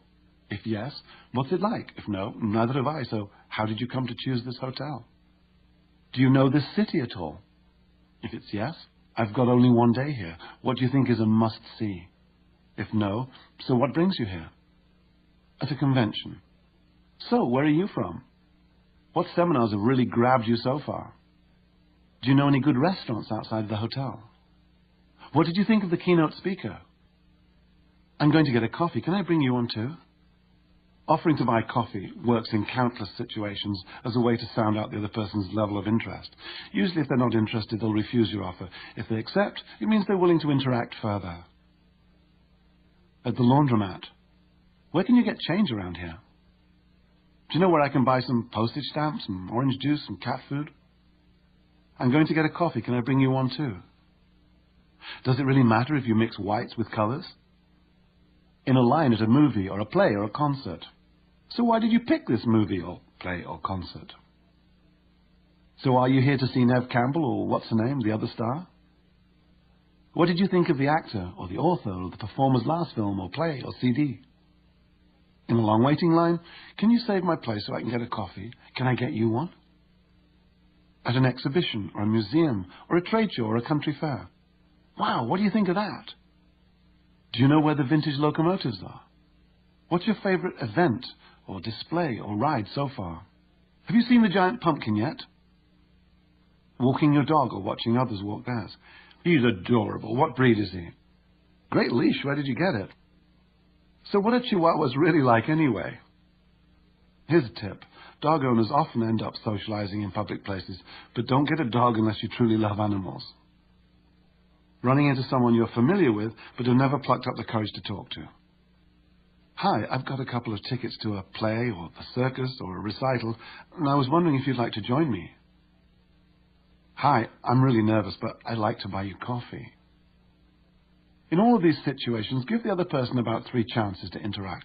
If after 3 questions or comments he or she is clearly not responding enthusiastically, don't make a pest of yourself. Disentangle graciously by saying something like, have a nice day, or enjoy the show, or enjoy the rest of your flight, or trip, or holiday, or whatever else is appropriate. Free information. It's actually easy to get free information from a stranger. This doesn't mean trying to learn someone's credit card number. What it means is learning the other person's name, interests, personal situation, and more. As you'll see, almost everybody is more than eager to give away this information if it's requested in the proper way. In fact, people will tend to follow your lead in offering information. That's why you say your name first, and the more you give, the more they will too. If you say, hi, I'm Carlos, you're likely to get, hi, I'm Paul. But if you start with, hi, I'm Carlos Garcia, you'll probably get back, hi, I'm Paul Tanaka. And if you start with, hi, I'm Carlos Garcia, I'm a friend of Gail's, Paul will probably respond in a similar way. Hi, I'm Paul Tanaka, and I work with Gail's husband. When you add information tags to your name, people tend to respond to them because you've offered them the opportunity. If they don't respond, you've at least set up the situation. They know what you want, so give them a little encouragement, a raised eyebrow or a straight out, and you will spur them on. The idea is to respectfully gather as much information as possible by first offering information about yourself. You can use this information to broaden and deepen your rapport. But this is something to get your teeth into. You're building momentum. Missed cues. Mike arrives at the train station 5 minutes earlier than usual. It's a warm, misty morning, and there are about 20 other people on the platform. Most of the usual commuter crowd hasn't shown up yet. Mike tucks his newspaper under his arm, stirs his coffee with a plastic stirrer, then turns and flicks it into the garbage can just behind him. As he moves back to his spot, he notices an auburn-haired young woman in a dark grey suit walking towards him. The woman stops about 10 feet away and sits on a bench. She carefully places her briefcase next to her and looks at her watch. Mike casts a sideways glance at her, half closing his eyes and pursing his lips slightly in appreciation. He's found himself in this type of situation almost more often than he cares to remember, eyeing someone, longing to approach her, and yet scared stiff at the prospect of making the connection. This time, he knows what he wants. He reminds himself that all he wants to do is start a conversation and get the young woman talking. His objective is not to have dinner with her tonight, not to go on holiday with her next Saturday, not to marry her by the end of the month, just to say a few words to see if she wants to be friendly. He says the most obvious thing he can think of. "Hi, do you mind if I sit here?" The woman moves slightly to her left. "Oh, I don't mind," she murmurs, and Mike sits down. "I haven't seen you at the station before," he says. "This is my first day," she responds. "I'm starting work at an ad agency in town." "The train gets pretty crowded at this time," Mike says, "but sometimes you can get a seat all the way." Mike has missed out on the free information. First day, ad agency. He should have picked up on this and used the conversation starters. Where, what, why, where, who, and how. What will you do there? Who are your main clients? Where is the agency? How did you get the job? All right, let's try it from the woman's point of view. Dorita, a website designer, is walking along the platform and sees an attractive, if rather tired-looking man seated on a bench. She sits down beside him and notices he's reading the latest P.D. James mystery. P.D. James is her favorite author. He smiles at her as she sits, and knowing that they have the book in common, she smiles back. But the man has gone back to reading. Dorita decides to plunge ahead. "So, are you a P.D. James fan?"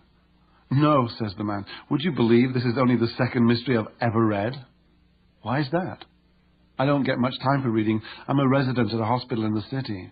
"Oh, well, I've read all her books. She's my favorite mystery author, although I also like Dick Francis a lot." What response can Dorita expect? The last thing out of her mouth is a series of statements, not questions. Dorita was on track with her second query, why question, but then she ignored the free information that Joel had given her. Instead, she went on talking about herself. If she'd been listening actively, she would have followed up with, which hospital? A resident in what? Why did you pick that speciality? The where, what, and why would have led her to further conversation. Active listening. Listening is the other side of the conversation coin. As a good active listener, you must demonstrate that you're truly interested in the other person. The key to being an active listener lies in making a sincere effort to absorb what the person is saying and feeling. Listening is different from hearing. You may hear a cello as part of an orchestra, but when you actively listen to that same cello, you're consciously focused on every note and absorbing the emotion. Active listening is an active attempt to grasp and understand the facts and underlying feelings of what is being said. It doesn't mean giving up your own opinions and feelings, but it does mean that you're there to empathize as much as possible. You can show how much you understand by giving the appropriate feedback. Listen with your eyes, listen with your body, nod your head, look at the person. Keep your stance open and leaning. Encourage the other person verbally. A distinction here should be made between the parrot-phrasing school of listening and the active school of listening. Parrot-phrasing or paraphrasing involves giving back more or less what the other person has just said. Paul, how have you been affected by the terrible weather we've been having? Kathy, I love heat waves like this, but the man I'm seeing is threatening to move to Alaska without me, and I think he's actually serious. Paul, sounds like even though you love heat waves, you might have to move to Alaska if you want to stay with the man you're seeing. The active school means responding to feelings. Paul, sounds like you have some big decisions to make. Isn't it upsetting? How will you handle it? Simply put, with parrot-phrasing, it only sounds like you're listening, whereas with active listening, people feel that you're listening and they feel that you care. Give spoken feedback. Get inside what the other person's saying. This kind of feedback ranges from primal sighs and international grunts like, whoa, ah, ooh, all the way down to full-blown reactions like, oh, really? And then what? You're not serious. So what did she do? Any kind of encouragement is welcome in conversation. It keeps the ball rolling and shows that you're listening, even though you're not saying much. Give physical feedback. Use open, encouraging body language. Nod in agreement and use plenty of eye contact, but don't stare. Look away in thought. Sometimes looking at your hands from time to time gives the impression of participation. If you're sitting in a chair, move to the edge of the chair and look interested or enthusiastic. If you're standing, with your heart pointed at the other person, nod from time to time and look thoughtful or surprised or amused, or whatever your really useful attitude inspires as an appropriate response to what the person's saying. Give and take. With practice, easy, natural conversation will become second nature to you. Here are some handy tips to work on as you develop and improve. First, as ever, assume a really useful attitude. Be curious and show concern for others. Encourage them to talk with you by giving sincere feedback. Work toward finding common interests, goals and experiences, and communicating with enthusiasm, knowledge and interest. Face-to-face communication, establishing rapport, is all about the hunt for common ground. Futility is doing the same thing over and over again and expecting different results. Hold up your own end of the conversation. Speak clearly and deliberately. Slowing down your rate of speech will make you feel more confident. So will a low-key display of your sense of humor. It also helps if you keep abreast of current events and the issues that affect our lives. So read a newspaper every day and be up to date on what's going on in the world, the big issues at least. In my seminars, I have the participants prepare their own 10-second commercial. It's really just a way of telling others who you are and what you do in a few short sentences. But be yourself. People will like you for who you are. The more you learn to relax, the easier this will become. Talking in color. All conversation, big or small, is about painting word pictures of your experiences for other people. The more vividly you can convey these experiences, the more interesting people will think you are. Here's a serviceable description of an everyday event. We stood in line for the streetcar for more than 20 minutes. I was so fed up. There's nothing here to engage the other person's imagination. So instead of talking in black and white, learn to talk in color. Involve as many of the senses as you can in your conversation. Describe what things look like, what they sound like, and how they make you feel, and if appropriate, what they smell and taste like. Let's try that sentence again. It was amazing standing there in the silence amongst all those people. The rain had just stopped and my collar was still wet. The lights of the buildings were shining on the puddles and the hot dog vendor behind us was ringing out his... You get the idea.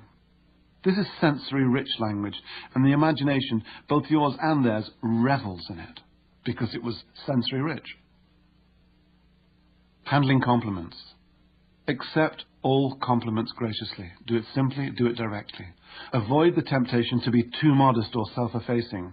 The standard two-word response to a compliment is, thank you. Then, if you choose to convert it into conversation, go ahead and do so. A compliment with an interesting but less gracious acknowledgement might go as follows. Marion, that's a beautifully tailored skirt. Oh, thanks, I got it for $6 down at the Salvation Army store. A much simpler and rapport-enhancing response would be, thank you, it's nice of you to notice. Such a compliment should also be acknowledged with eye contact, a smile, and a pleasant tone of voice. Compliments are fine as long as they're sincere. Exaggerated or false compliments destroy credibility and endanger whatever rapport has been established. Cheap flattery, tired cliches, and patronizing remarks reek of insincerity and can be insulting. On the other hand, an honest expression of praise can reinforce self-confidence and even lift the rapport onto a more heartfelt and personal level. If you notice something good or interesting about someone, or a praiseworthy performance, then a compliment is in order, but try and avoid general words like nice or good and great. Nice suit, big deal. Blue really suits you, sounds much better. You're such a good person, sounds like a build-up to being dumped. You bring out the best in everyone. Now, that's a compliment.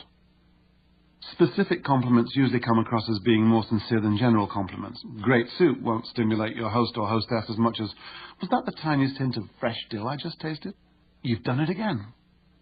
If you're complimenting a performance, take the trouble to go into detail. You were wonderful today is not half as powerful as you handled that question about the nursing home without flinching. That was an impressive strategy. Deliver your compliment the same way you do your greeting. Open your heart and your body, look directly at the person, speak with a clear, enthusiastic voice, give specific praise, and remember to give the person time to respond. An exercise in tonality. Sound effects. Your tone of voice tells other people how you're feeling, and a pleasing tonality can positively affect the way they respond to you.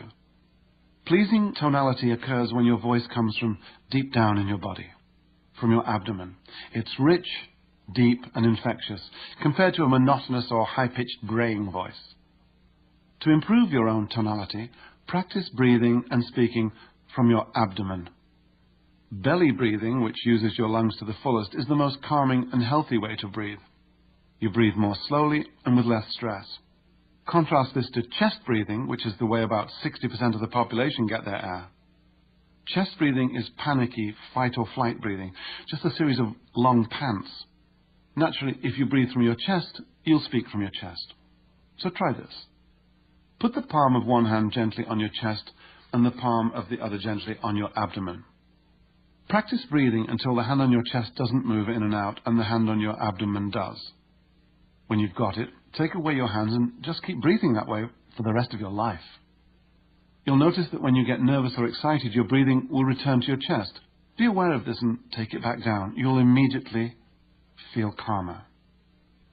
Repeat this exercise with your hands on the place where your voice originates. Move your voice from your chest to your abdomen. It should sound lower, richer, and a little slower, which is exactly the way you want it to be for establishing instant rapport and making people like you in 90 seconds or less. Avoiding the pitfalls. If you catch yourself doing any of the following don'ts, you may have abandoned your really useful attitude or chosen a useless attitude by mistake. Don't interrupt and end other people's sentences for them, no matter how enthusiastic or impatient you might be. Take Dale Carnegie's advice: don't complain, don't condemn, and don't criticize. Whenever possible, avoid giving one-word answers. They don't usually qualify as conversation, and they put a heavy strain on rapport. People who monopolize conversations also trample all over rapport because there is little or no room to find common ground. They just come off as being rude or boring.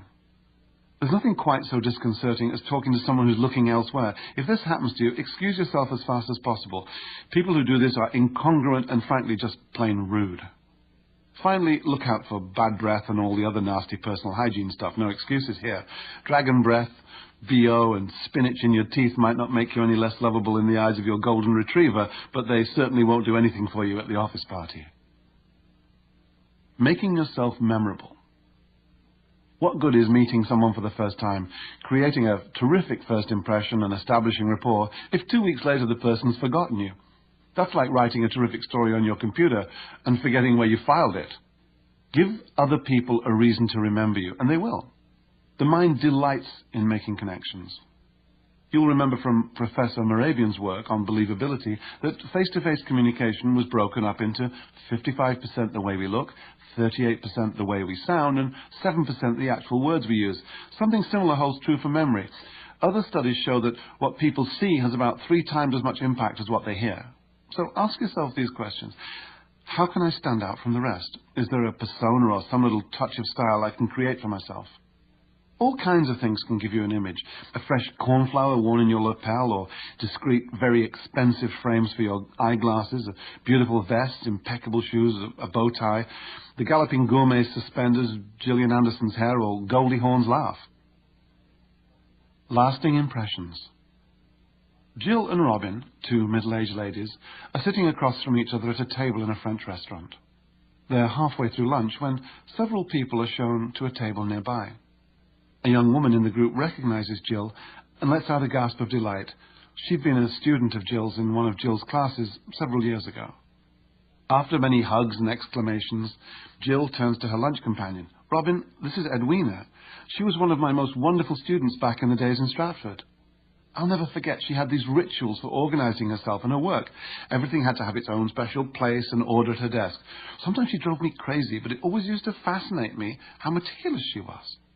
"Nice to meet you," Robin says, taking Edwina's hands. "So tell me, Edwina, what are you doing these days?" Jill asks.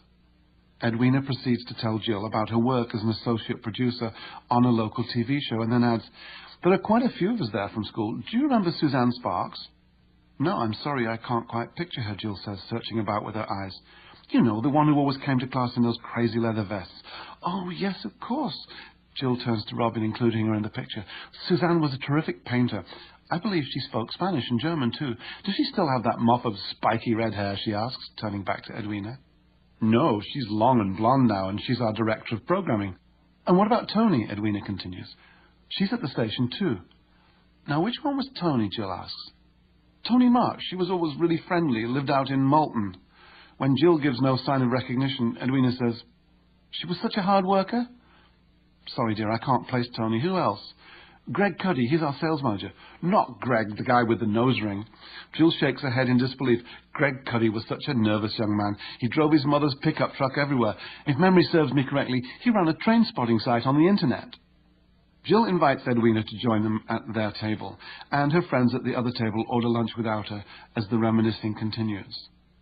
The point of this story is that it's easy for Jill to recall her former students when her memory is triggered by an image. People are more likely to be remembered if they have some kind of handle, some kind of device that makes them stand out from the crowd. A friend of mine works for a national chain of megastores that sell computers and stereos.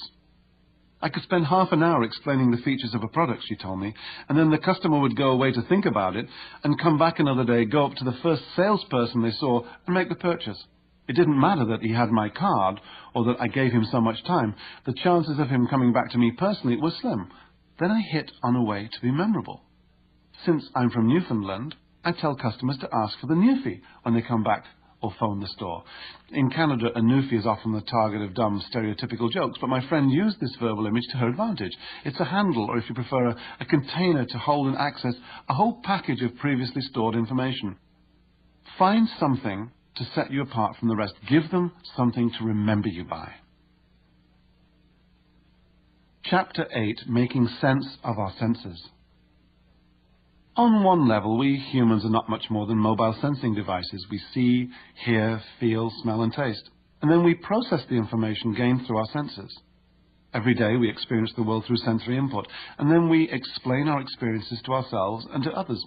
That's about it. Then we go to bed and get up the next day and experience all over again. This is how we evolve. Obviously, this is a major oversimplification, but for the purpose of this chapter, it gives us a basic foundation on which to build. This is where our really useful or useless attitude originates. There are two ways of explaining our experiences to ourselves and others. We call them explanatory styles. Upon waking up in the morning and seeing that it's raining outside, an individual with a negative explanatory style might say, oh heck, it's raining, it's going to be a lousy day. Whereas someone with a positive explanatory style might say, hey, free car wash and great for the garden. The point is that the nature of our explanation determines our attitudes, and people have differing responses to the same external reality. We can loosely categorize these responses into familiar mindsets and patterns. In the 1970s, Richard Bandler and John Grinder, the founders of neuro-linguistic programming, noticed in their early work with clients that people could be roughly divided into three types, depending on how they filtered the world through their senses. They call these types visual, auditory, and kinesthetic. For example, let's say three students go to a rock concert. Judy is primarily visual, takes in the world through the way things look. Phyllis is auditory, takes in the world through the way things sound, and Alex is kinesthetic, responds to physical sensation. When they later describe their experiences to their friends, Judy will paint word pictures and tell what the concert looked like. Oh, wow, you should have seen it. All those people jumping about and the singer ripped his pants off and his toupee flew off. Phyllis will say what the concert sounded like. The music was incredible. The beat was deafening. Everyone was yelling and singing along. You should have heard it. It was a real screamer. And Alex, who relates to feelings and touch, will describe what it felt like. Oh man, you could just feel the energy. The place was packed. We could hardly move. And when they played Blue Rodeo, the whole place erupted. In other words, visuals tend to use picture words, auditories choose sound words, and kinesthetics favor physical words. What we're talking about here is a new dimension of synchrony and rapport.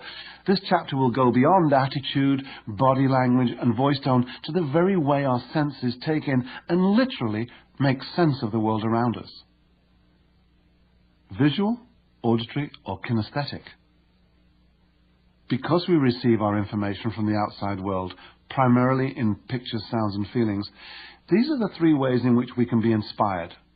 By something we see externally or internally in our mind's eye as an image or a vision, by something we hear either externally or emanating from that little voice inside, or by something we feel or touch. Usually, it's a combination of these experiences that helps us interpret the outside world. But one of these three senses, sight, sound, or touch, tends to dominate the other two. To the untrained eye, or ear, all of us look, sound, and feel just like ordinary folks. However, to the trained person, there are subtle but important differences. As you might imagine, an individual who gives primary importance to the way things look will be concerned with and influenced by appearances. Similarly, someone to whom sound is important will respond to the way things sound, and a person who experiences the world through physical sensations will be concerned with the way things feel, both internally and externally, through touch. Last year I was listening to two politicians being interviewed on the radio. They were both thinking of running for the leadership of their party. When the interviewer asked them to voice their plans, one said, quite thoughtfully, "I'm leaning heavily toward giving it a shot." The much quicker response from the other man was, "Now that we have a clearer view of the future, I can see the possibilities." The interviewer responded, "Sounds like you're both ready to announce your intentions." Well, what do you reckon? Can you grasp the distinction?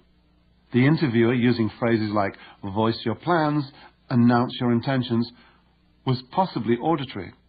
In all fairness, that would be natural language to use on the radio, but still, a surprising number of radio hosts turn out to be auditory. The first aspiring leader used physical language, lean heavily, give it a shot, and spoke deliberately, indicating a kinesthetic inclination. The second hopeful candidate had a clearer view and could see the possibilities, and therefore came across as pretty visual to me. Of course, no one is totally visual, utterly auditory, or 100% kinesthetic. Naturally, we're a mixture of all three, yet in every person, one of these systems, rather like left or right-handedness, dominates the other two. Studies have shown that as many as 55% of all people in our culture are motivated primarily by what they see, and we call them visual. 15% by what they hear, we call them auditory, and 30% by physical sensation. We call them kinesthetic. Grab a pencil and let's try a self-test. Let's determine what's your favorite sense. Where would you place yourself among visuals, auditories, and kinesthetics? Like many people, you'll probably say, "Oh, I'm visual for sure," but you might be in for a big surprise. Let's try this test to see how you tune into the world. Choose only one answer, A, B, or C, from each question, and note your answer on a piece of paper. Question 1. If only 3 rooms are left at a beach resort, I'll choose the room that offers A, an ocean view but lots of noise, B, sounds of the ocean but no view, and C, comfort but lots of noise and no view. Question 2. When I have a problem, I A, look for alternatives, B, I talk about the problem, and C, I rearrange the details. Question 3. When riding in a car, I want the inside to A, look good, B, sound quiet or powerful, C, feel comfortable or secure. Question 4. When I explain a concert or event I've just attended, I first A, describe how it looked, B, tell people how it sounded, or C, convey the feeling. 5. In my spare time, I most enjoy A, watching TV or going to the movies, B, reading or listening to music, C, doing something physical like a craft or gardening or playing a sport. 6. The one thing I personally believe everyone should experience in his or her lifetime is A, a sight, B, a sound, or C, a feeling. 7.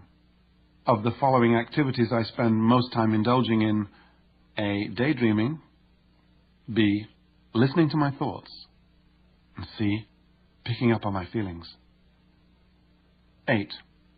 When someone's trying to convince me of something, A, I want to see evidence or proof, B, I talk myself through it, C, I trust my intuition. 9. I usually speak and think A, quickly, B, moderately, C, slowly. 10. I normally breathe from A, high in my chest, B, low in my chest. C, my belly. 11. When finding my way around an unfamiliar city, A, I use a map. B, I ask for directions. C, I trust my intuition. 12. When I choose clothes, it's most important to me that A, I look immaculate. B, I make a personal statement about my personality. And C, I feel comfortable. 13. When I choose a restaurant, my main concern is that A, it looks impressive. B, I can hear myself talk. Or C, I'll be comfortable. 14. I make decisions A, quickly. B, moderately. C, slowly. Tally your A's, B's and C's. See how many A's you got, how many B's and how many C's. A is visual, B is auditory, and C is kinesthetic. The higher the number in each category, the stronger the tendency. Now, by taking this test, not only will you have a strong indication of how your three main senses stack up, but you'll also begin to understand how people can have differing priorities. However, there are many variables here at work, not the least of which is that you already knew the purpose of the test before you took it. In my seminars, I generally have people complete this test before they realize its significance. Try it out on a few friends and see how they fare. Use their results to further your insight in being able to recognize sensory preferences. From the test, you'll begin to see why you connect easily with some people when you first meet them, but not at all with others, and why you feel as if you know certain people even though you've never met them before. It comes down to sensory harmony. When two visuals meet, they're familiar to each other because they see things the same way. This doesn't mean they agree, and express their experiences in the same way. The same goes for two auditories or two kinesthetics. On the other hand, if the person you meet sees, hears or feels the world in a different way from yours, you need to learn how to recognize that fact and how to adapt to tune in to his or her wavelength to establish rapport that can lead to a meaningful friendship or relationship. To give you an idea of how sensory preferences impact on your day-to-day life, let me tell you about my own situation. I am auditory and my wife is kinesthetic. If we have a falling out, Wendy knows how to connect to me in my language with auditory words. She gets my immediate attention by saying, "Nick, you're not listening to me. You're not hearing a word I'm saying." If she were to say, "Can't you see what I'm saying?" or even worse, "Can't you see how that makes me feel?" the truth is no. No, I can't. Sure, I can make the obvious intellectual connection, but I have to stop and think about it. My brain has to take the extra step of translating her language into something I can relate to. When she sends a message on my auditory wavelength, she makes a direct connection and fast. Conversely, if I want to connect directly to her sensibilities, I say, "I know how you feel when that happens." In other words, I use a touchy-feely kinesthetic approach, simple yet extraordinarily effective. Tuning in to sensory preferences. What do sensory types have to do with making people like you in 90 seconds or less? Well, much more than you might expect. When you can figure out other people's sensory preferences, you can communicate on their wavelength. If you want to better relate to your spouse, win a judge over to your side of the argument, make that sale, land that job, or impress somebody at a party, recognizing visual, auditory, and kinesthetic people can be invaluable. The day after one of my seminars, I received an excited phone call from a woman who'd been sitting in the audience. Her name was Barbara, and she owned a flooring store. "It's incredible," she said. "It's 9:30, we've been open for 1 hour, and I've just sold to my 5th out of 5 customers. I've never done that before." "This is perfect for my business," she continued, referring to my lecture on figuring out the visual, auditory, and kinesthetic people we come across in the course of our daily adventures.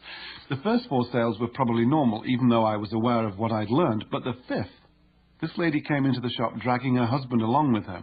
It was obvious he didn't want to be there, but I figured out immediately that he was a feeler, he was kinesthetic, and within 30 seconds, he was on his hands and knees feeling the carpet, and they bought it. I just knew that if I'd have said to him, "Imagine how this will look in your house," he couldn't do that because he's not visual. Or if I'd said, "You'll discover how quiet it'll be when your kids run around it," he couldn't connect to that either because he doesn't think that way. He's not auditory. I knew by the way he dressed and moved and spoke that he was kinesthetic. So I said, "Just feel it." And he did, just like that. He got down on the floor and felt it. Find out what you're getting. Change what you do until you get what you want. These are the F and C in our KFC.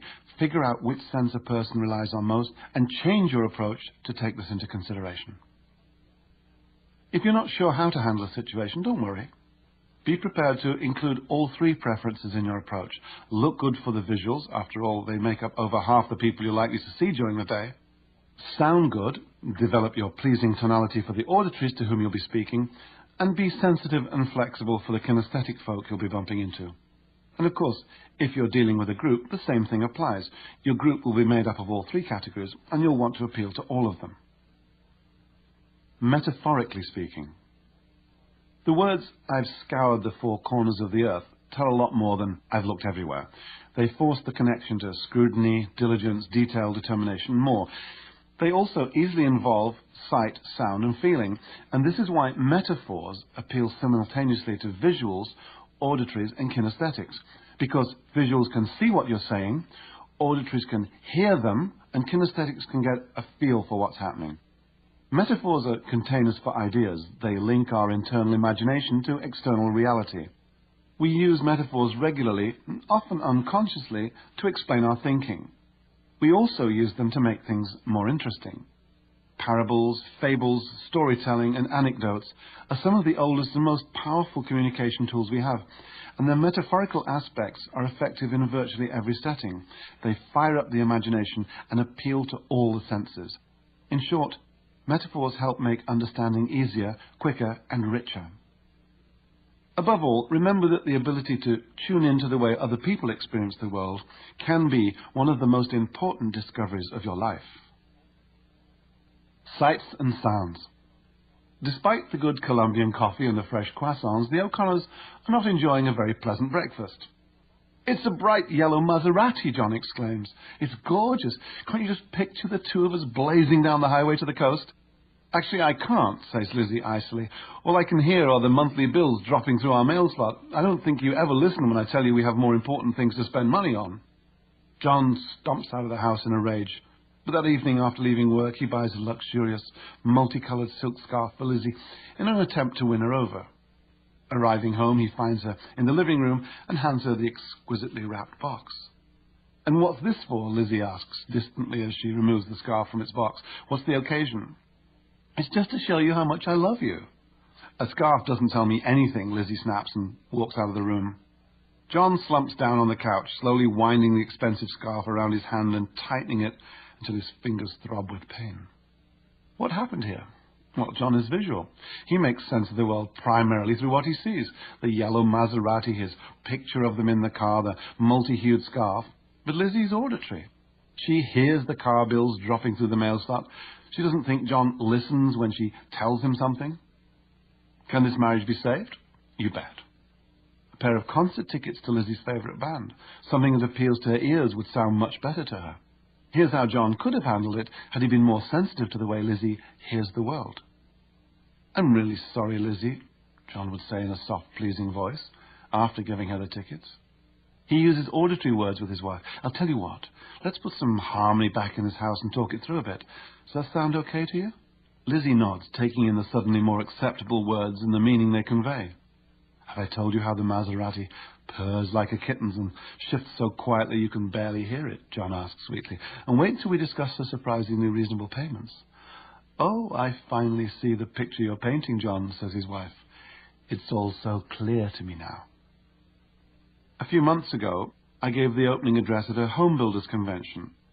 During my talk, I used role-playing, with me playing all the roles, to illustrate some of the behavioral differences that visual, auditory, and kinesthetic people display in face-to-face communication. At the end of the talk, a big, tough-looking but well-groomed man pulled me to one side. He was very emotional, and he looked like he was on the verge of tears, shaking his head from side to side. He said, "I don't know what to say. I'm leaving right now to go to my son's school and give him a hug." He was choking up. "For years I've been furious with him when I talk to him. He turns his head away and he doesn't look at me. It drives me crazy, and I yell at him, 'Look at me when I'm talking!' He hardly ever looks me straight in the eye when I'm giving him instructions.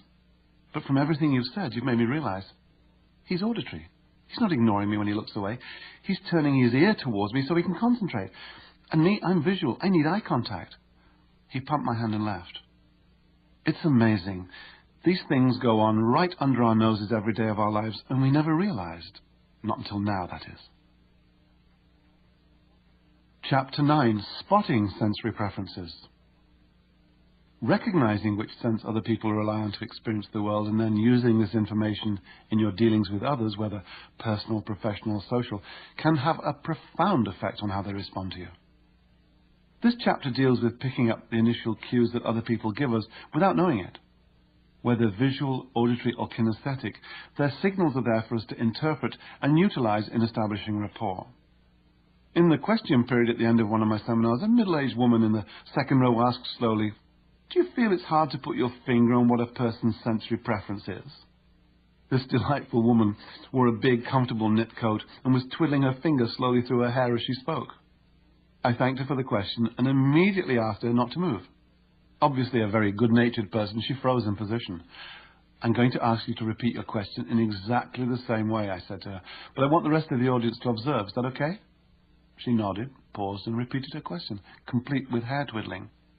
There was a collective smile from the other people in the audience as they understood what they'd just witnessed. Then the lady herself looked up to the top of her head and chuckled. Her choice of the words feel, hard, and put your finger on, her easy way of speaking, her comfortable coat, her slightly full figure, and her habit of playing with her hair were quite the giveaways. She had dropped enough clues to give the whole audience a strong indication as to what this woman's sensory preferences might be. You weren't there, but what sense do you think she most relies on? You're right on if you said kinesthetic. TV giveaways. TV talk shows are a great place to brush up on your sensory preference spotting talents. The late shows, where everyone tends to overdress, are usually not the best venues for this exercise. Far better are the interview shows with hosts like Charlie Rose or Larry King, or local talk shows where people are more themselves. Turn down the volume and try to figure out through physical appearances, hand gestures, eye movements, and clothing whether the person is visual, auditory, or kinesthetic. Then turn up the volume and listen to the words, the pace of speech, and the tonality of the voice. You can do the same with radio interviews. Concentrate on the words. Radio talk shows are a mine of information about sensory preferences, and you can practice while you're stuck in traffic. Take it slowly. Have fun. Sensory preference profiles. Each group displays subtle differences in physical and mental makeup. These are definitely not hard and fast distinctions. They're simply indicators. Visuals, auditories, and kinesthetics can come in all shapes and sizes. We're dealing with people here, unique individuals with unlimited beliefs and values, opinions and talents, shades and sparkles, innuendos and dreams. But each one is different, yet deep down there are fundamental similarities. Find a person who strongly favours one sense in a number of areas discussed in this chapter, and chances are he or she will be signalling a personal sensory preference. Here's a quick tip. Visuals usually talk very fast. Kinesthetics tend to talk slowly, and auditories fall somewhere in between. As you become aware of the differences among these three groups of people, visual, auditory, and kinesthetic, what seems subtle at first will become more and more obvious to you. Perhaps you've had the experience of buying a new car. Let's say you bought a nifty little blue Miata. Very unique. Well, not quite. Suddenly, blue Miatas are everywhere, whereas before you only noticed them once in a while, you start to see them all over the place. Of course, these cars were there all the time. They just held no interest for you. When you become more accomplished at distinguishing one person from another, the same thing will happen. The distinctions will reveal themselves before your eyes, and yet they've been there all the time. Visuals. Visual people care a lot about how things look. They need to see proof or evidence before they take anything seriously. Being visualizers, they tend to think in pictures and wave their hands around, sometimes touching their pictures when talking. And I say think in pictures. If I were to ask you where the milk is in your refrigerator right now, you had to make a picture to do that. Pictures come quickly to their mind's eye, so they think clearly. This makes them the fast talkers among us. Sometimes they're the ones with monotonous voices. Visuals frequently look up to the left and the right when they speak. When it comes to their wardrobe, they tend to be snappy, impeccable dressers who put a lot of work into looking good and surrounding themselves with good-looking stuff.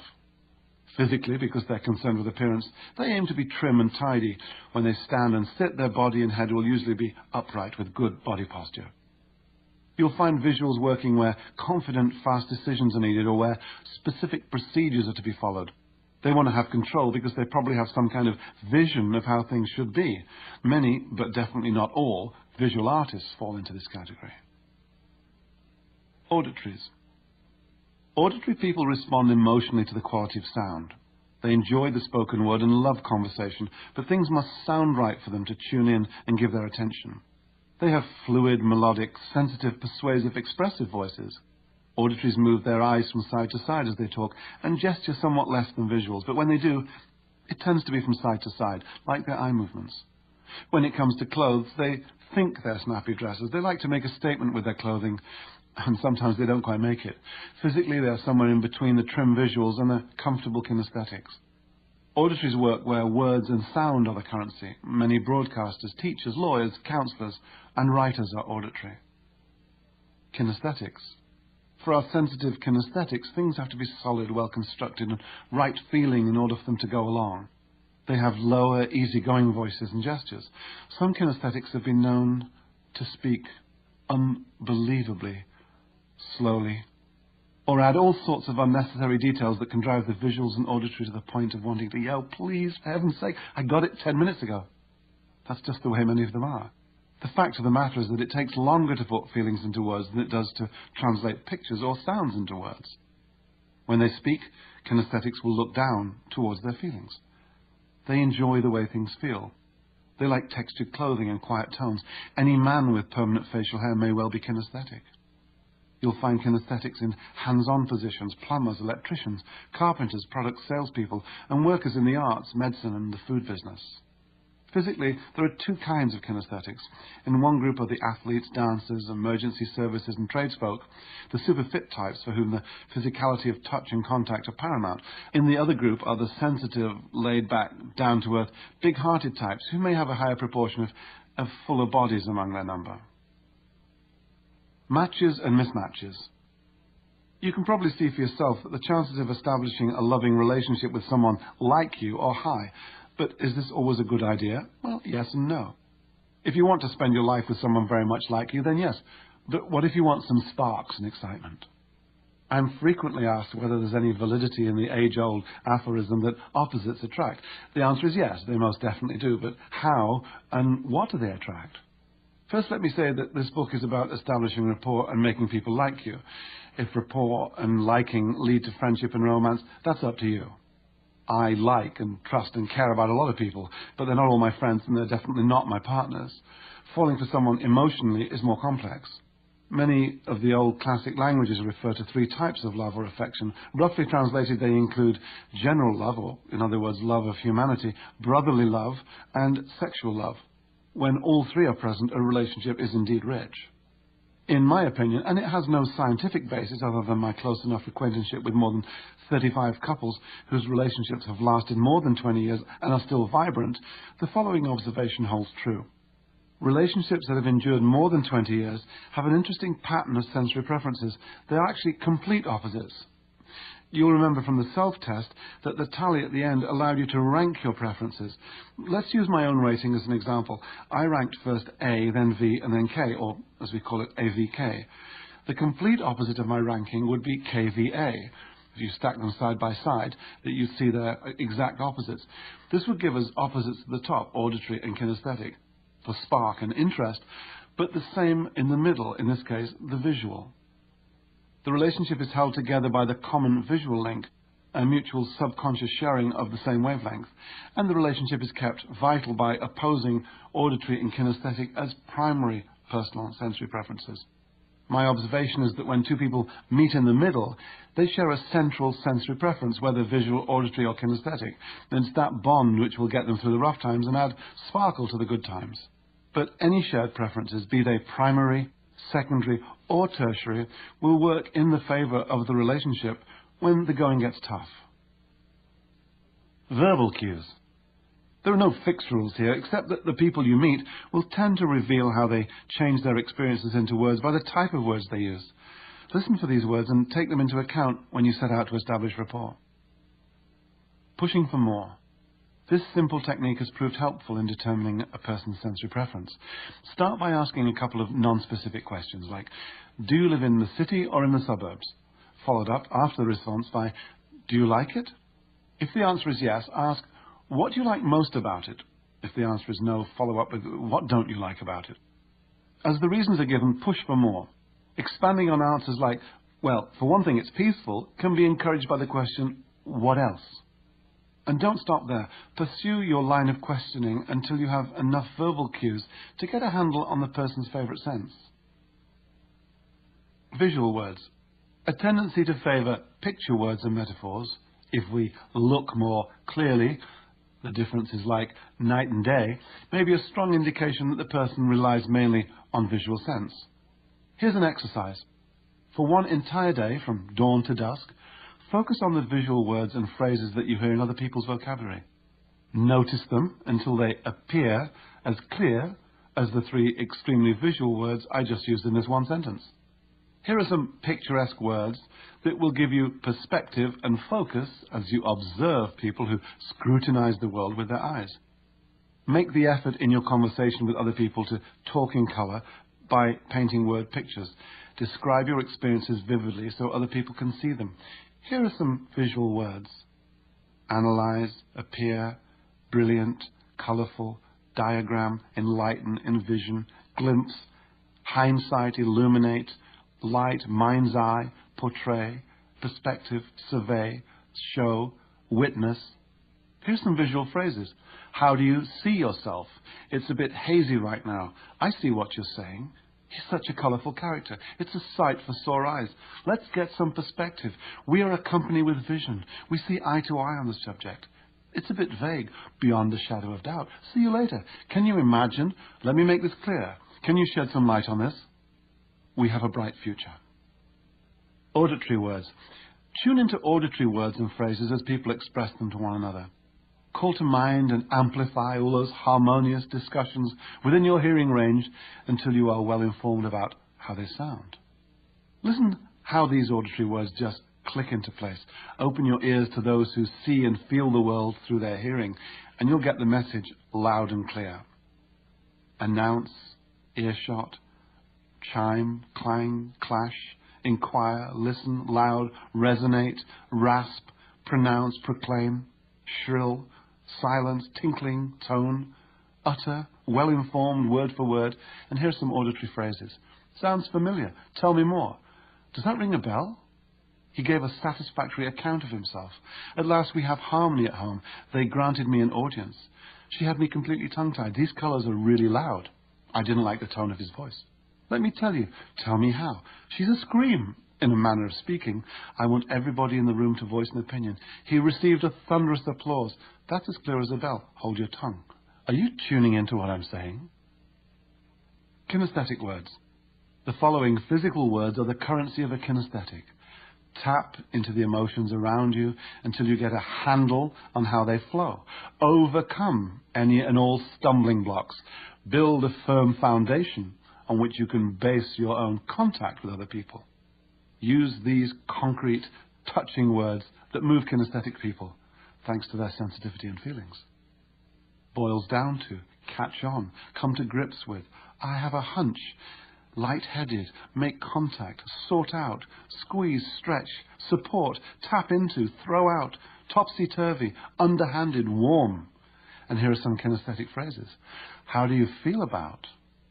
There were a few stumbling blocks. I'll get in touch with her. It slipped through the cracks. I'm all shook up. I'm not following you. Let's sort things out. Get a load of this. Can you pull some strings? She came to grips with the problem. I can't handle the pressure. He's a pain in the neck. Stay in touch. Hang in there. I can't put my finger on anything concrete. Start from scratch. Walk me through the ceremony one more time. I feel cool, calm and collected. Let's explore the possibilities. IQs. Over the years, I've shot more fashion magazine covers with more models in more countries than I can remember, and frequently the model's first language was not English. When all you have to work with is a face, neck and shoulders, and of course the extraordinary talents of hair, makeup and fashion stylists, you soon realize that besides subtle tilts and leans, most of the innuendo suggested by this kind of close-up comes from facial expressions, from eyes and mouth. When you want a model to smile, you don't tell her to smile, you make her smile. To initiate eye movements, there were always a few code words that seem to work in any language. When you want your subject to look up and to the side, it's enough just to say, dream, and up go the eyes to one side or the other. Words such as secret or telephone will send the eyes sideways toward the ears, and If you say sad or romantic or thoughtful, the eyes will normally go down to the left or to the right. Once again, the originators of neurolinguistic programming had observed this phenomenon of eye movements and codified them into an interesting paradigm. On the basis of their findings, we can think of the human eyeball as a six-way switch that must be flicked into any one of 6 positions as it searches for information, each position activating a sense, sometimes to remember, sometimes to create an answer. If you ask a man to tell you the colour of his favourite shirt, you may see him look up and to his left as he pictures the shirt before he gives you the answer. Ask a woman to tell you what silk feels like, and chances are she'll look down to her right as she remembers how silk feels in her mind. In other words, when asked a question, people have to look away in order to generate the answer. The reason is quite simple. They are accessing their senses. Try this. Turn down the sound on your TV during an interview and watch the guest's eyes hunt about for answers to the interviewer's questions. Here's something else you can try. Ask somebody a question.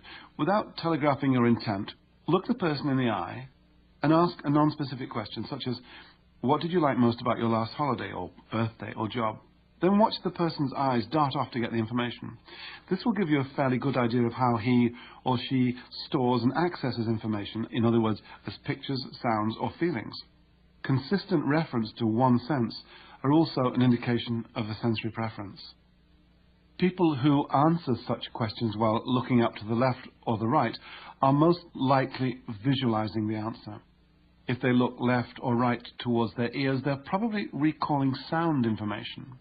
If they look down to the left, they may well be accessing their feelings, and down to the right indicates some type of internal dialogue. Research has varying views as to the validity of these neurolinguistic programming IQs, but I find them fairly accurate, and most importantly, they lead to proactive eye contact for many people who are often too shy to look another person directly in the eye without discomfort. Another valuable detail to be aware of here is that when we look to the left, we're probably remembering information, while looking the other way to the right means we're probably constructing it. Keep in mind that when you converse with someone, there may be several mental activities going on at once. For example, a fellow asks a young woman, "Seen the latest Bruce Willis movie?" "Yes, I have," she says, going into her mind and picturing herself in the waiting line as she remembers, but at the same time, she's having an internal dialogue. "What a boring twit. Am I judging too quickly? No, he's a bore. How can I dump him?"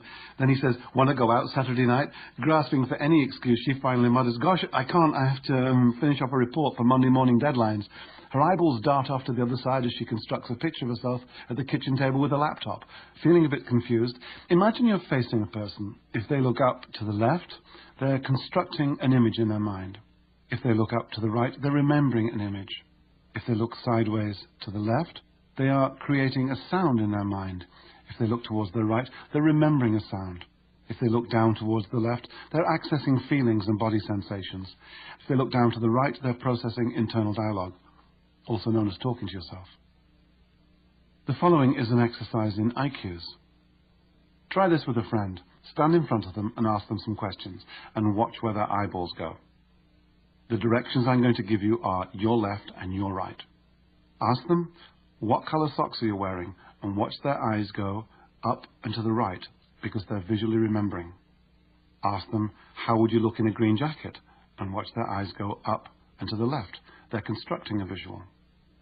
Can you remember what Purple Haze sounds like by Jimi Hendrix? Their eyes will go sideways to the right because they're remembering a sound. What would it sound like if it was played on the bagpipes? Their eyes will go sideways to the left because they're imagining or constructing a sound. What does sound feel like? Watch their eyes go down and to the left as they access their feelings. And what are you telling yourself right now? Watch their eyes go down and to the right as they process internal dialogue and talk to themselves. Incidentally, these actions are not the same as the movements your eyeballs make when you look around a room or across a landscape. They're totally independent of the requirements of the ability to see. Your eyeballs serve two purposes: one, roving about to see what's going on, and two, activating sensory memory channels. When you first begin looking for IQs, people's eyes may appear to dart about randomly. All you need, though, is a little practice at reading these movements. Have fun, let it happen naturally, and above all, never tell anyone what you're doing. That would quite rightly make people self-conscious and embarrassed. Keep these skills to yourself. An exercise in spotting preferences. Brain lock. Challenge a friend to answer the following questions without moving her eyes. Tell her to look directly at you at all times and keep her eyeballs perfectly still. Then ask the first question. Do you like the house or apartment or whatever you live in? Depending on whether she answers yes or no, ask the follow-up question. Quickly list 6 things you like or don't like about where you live. Because they have to keep their eyeballs still, either your friend will be completely tongue-tied or she'll find herself struggling to think of an answer. Searching for how things look, sound or feel without any eye movement is almost impossible. She'll be like a rabbit paralyzed in the grip of a car's headlights. Hypnotists know that if they can stop your eyeballs from moving, you won't be able to think. A meditative state is easily accessed in the same way. Stare at a stationary spot with your eyes open, or place your attention in one spot, your forehead for example, with your eyes closed. Provided you can keep your attention fixed, you will stop your inner dialogue and lose all sense of time. The big picture. The implications of verbal and eye cues discussed in this chapter are vitally important to anyone who wants to connect with other human beings and establish rapport by design. When you learn to recognize which type or group a new acquaintance belongs to, you'll be able to communicate with him or her on a more appropriate wavelength, be it visual, auditory or kinesthetic. In this way, you'll be hours, sometimes years ahead of where you would have been if you'd not known how to figure out an individual's sensory preference. Developing a knack for detecting sensory preferences means paying close attention to others, and this alone makes you actively more people-oriented. Ingrid's hard-earned vacation. It's her 40th birthday, and Ingrid has decided to treat herself to an all-inclusive holiday in Portugal. She's wandering through her neighbourhood mall when she discovers a travel agency that she hadn't noticed before. There she meets Sheldon, who runs the place, and tells him of her exciting plans. I just feel I need to get away and pamper myself at long last, Ingrid says to Sheldon as she sits down in a chair facing his desk. She smooths out her dress over her knees and looks down to her right. I'm under so much pressure at work that I really feel I need to unwind. Sighing, she crosses one leg over the other, leans forward and shakes her head slightly. The tension at the office is eating me alive. Sheldon is delighted. An obvious sale sitting right there in front of him. He leans back in his chair, opens his arms wide, then slaps his hands together sharply and smiles at Ingrid. Oh boy, he says, have I got the dream vacation for you. He rifles through a pile of brochures on his desk. Just feast your eyes on this. He hands Ingrid a colourful brochure, plastered with the usual palm trees and bright blue skies. Then he continues his pitch without waiting for her reactions. Looks fantastic, eh? Check out the colour of the water. Brilliant turquoise. Look at those cute villas and their red tiled roofs. And can't you just picture yourself on that long white stretch of beach? He looks up and to his right, just imagining the view. Ingrid slides back into her chair, her heart sinking. Somehow, despite the gorgeous pictures in the brochure, despite Sydney's passionate descriptions, Portugal feels farther away than ever. What's the problem? By now you guessed it. Ingrid understands the world through her feelings. Look at her words. She feels that she wants to pamper herself. She longs to unwind from the pressure and the tension at the office. Her language, intonation and gestures are a giveaway. She looks down towards her feelings. What counts most to Ingrid is the way things feel. If Sheldon had been watching for cues, he would have gently led her towards a feeling of confidence and anticipation and warmth. Okay, Ingrid, he would have said. I follow you. I know what you mean about pressure. I have just the place for you. I've actually been there myself. The sand is soft and warm. Oh, the feel of those gentle waves as they break over you and around you. And the beds in these particular villas are amazingly comfortable and cool.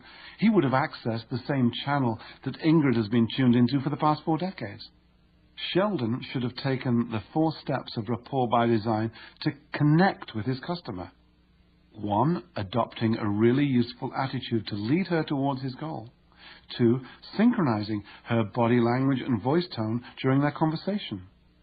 3, using open questions and actively listening for her responses. And 4, picking up on all the clues to her preferred sense along the way. The clues I've given you towards spotting sensory preferences are of course generalizations, but when several of these generalizations point in the same direction, the chances are pretty good that you've discovered the primary way a person perceives and filters the world. This will be your most effective tool in establishing rapport and connecting with others. Chapter 10, Putting it all together.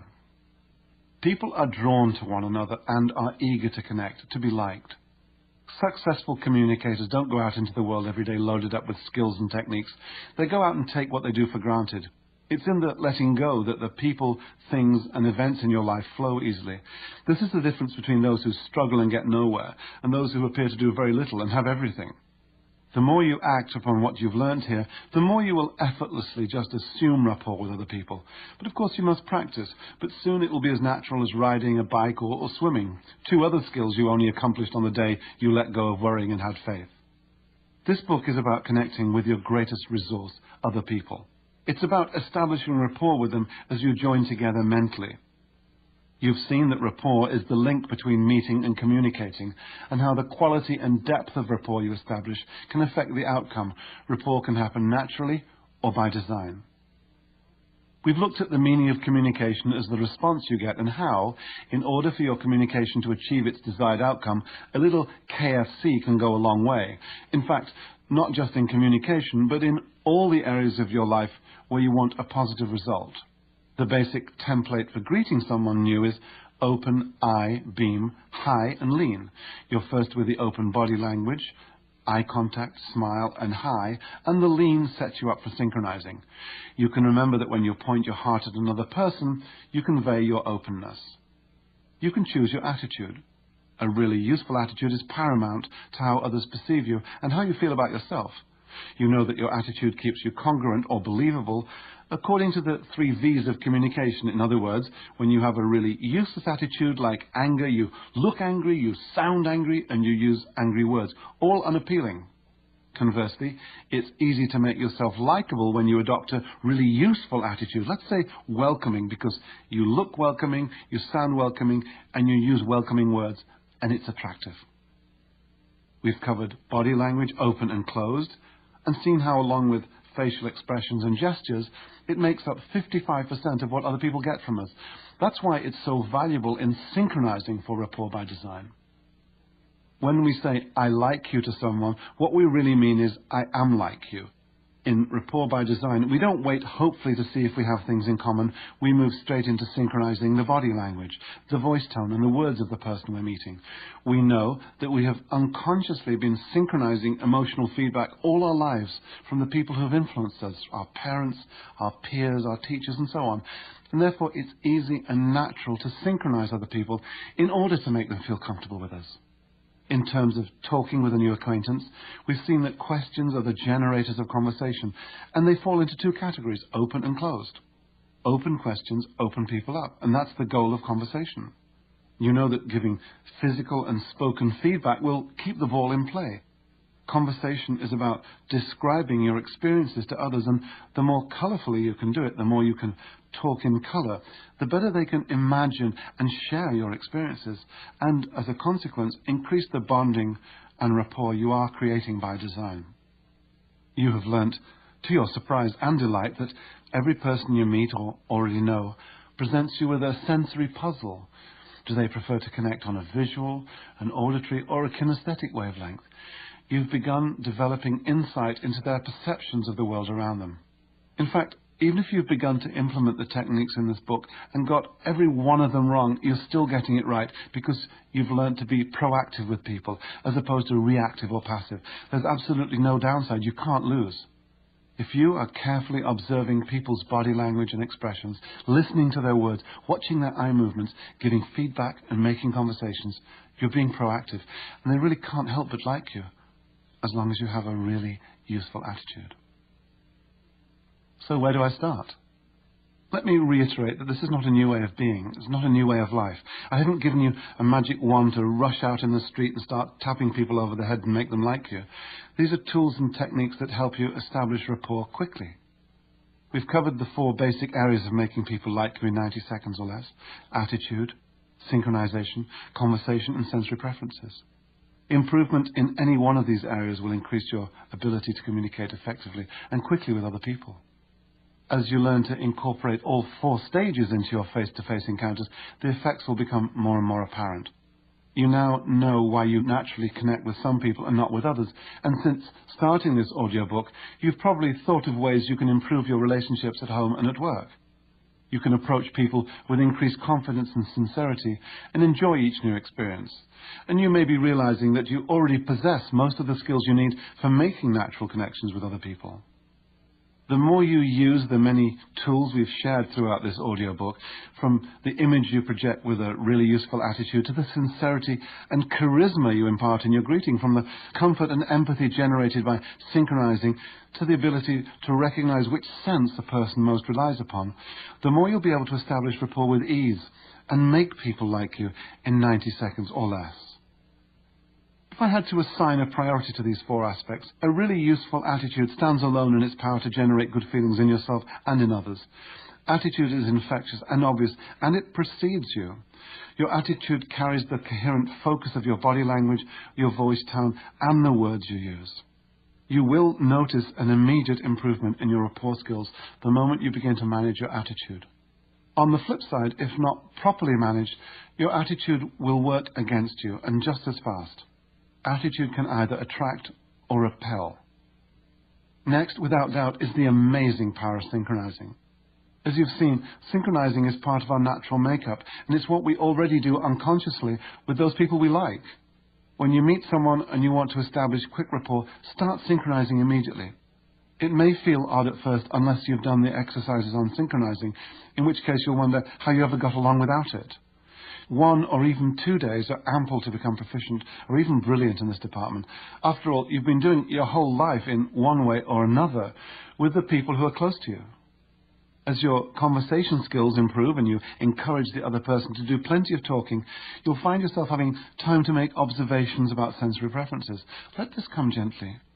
Do you remember those magic eye books from the early 90s? You'd gaze at some weird-looking picture and slowly, eventually your eyes would refocus and you'd see a picture in 3D. Well, discovering sensory preferences is a bit like that. You look and you search and you get frustrated, and then suddenly you refocus on people and they start to look different as you establish an elegant, deep rapport at the subconscious level where true unity is achieved.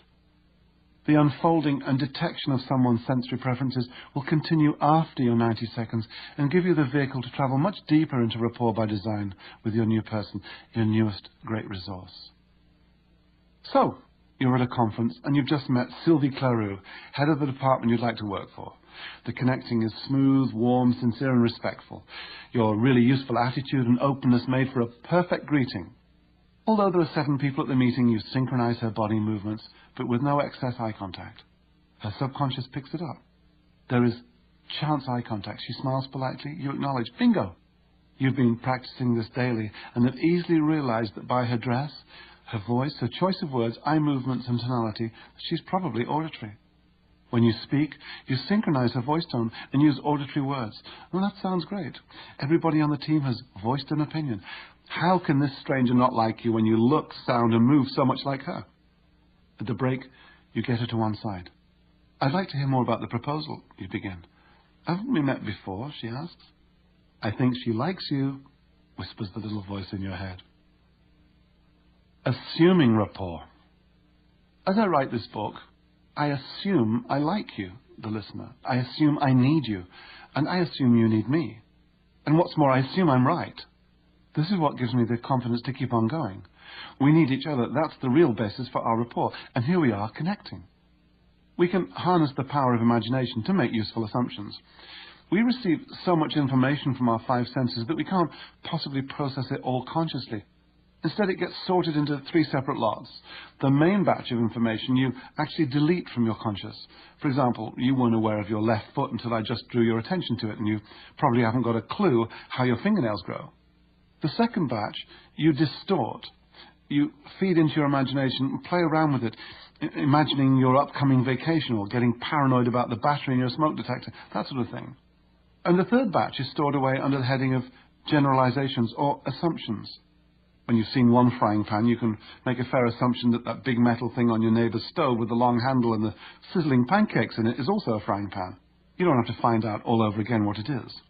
Your brain will make a generalized assumption, but assumptions at their best are great for learning, but at their worst, they lead to bias, unfair, limiting, and even dangerous fantasies. If your imagination has been distorting information in the past to scare you away from people, all I ask is your understanding that your imagination is tricking you into making negative assumptions about people based on past experience. In this case, your imagination is running the show, and the score is imagination 1, you 0. Get your imagination under control. See it for the fun vehicle it is, and use it to install some really useful assumptions. Here are a few to get you going. After hearing them, close your eyes, as long as you're not driving, and see what they will look, sound, and feel like. Assume rapport and trust between yourself and other people. Assume that you'll like them and they'll like you. Assume that what you'll be doing with other people, connecting, synchronizing, etc., will work. Assume that others will give you the benefit of the doubt, and you'll do the same for them. Assume that what you've learned from this audio book will work for you because it's worked for thousands of other people. Assume that you're making a difference in the lives of the individuals you meet. Assume that this difference is for the better, not just in their lives, but also in your community as a whole. Assume that a connected community is a place where we encourage, uplift, and promote each other. People who connect live longer. People who connect get cooperation. And people who connect feel safe and strong. People who connect evolve. Together we rise and fall. Together we sink or swim. Together we laugh and cry. And when all is said and done, it's people that make the hard times bearable and the good times much, much sweeter. In closing, here's a modern-day parable. Lately, I've been giving a lot of talks to high school students. Many of them are looking for part-time or summer employment, and they need to sharpen their job-seeking and people skills. I'll never forget one particular student who sullenly interrupted my talk. "Hey man, I've gone to a lot of job interviews and they never hire me," he griped.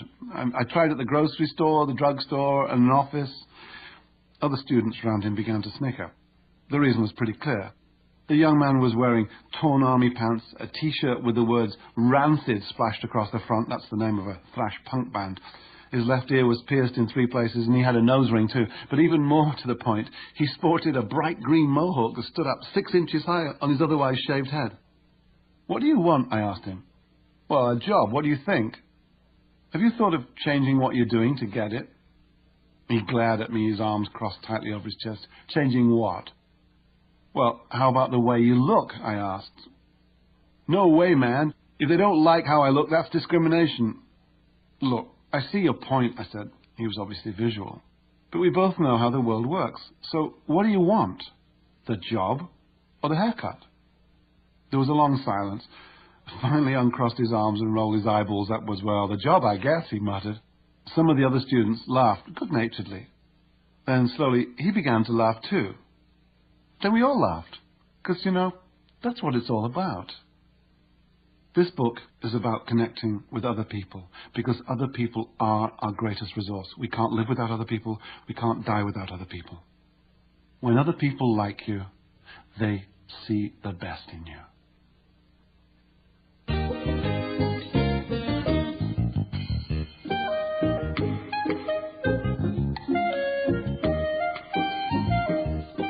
Thank you for listening to How to Make People Like You in 90 Seconds or Less by Nicholas Boothman.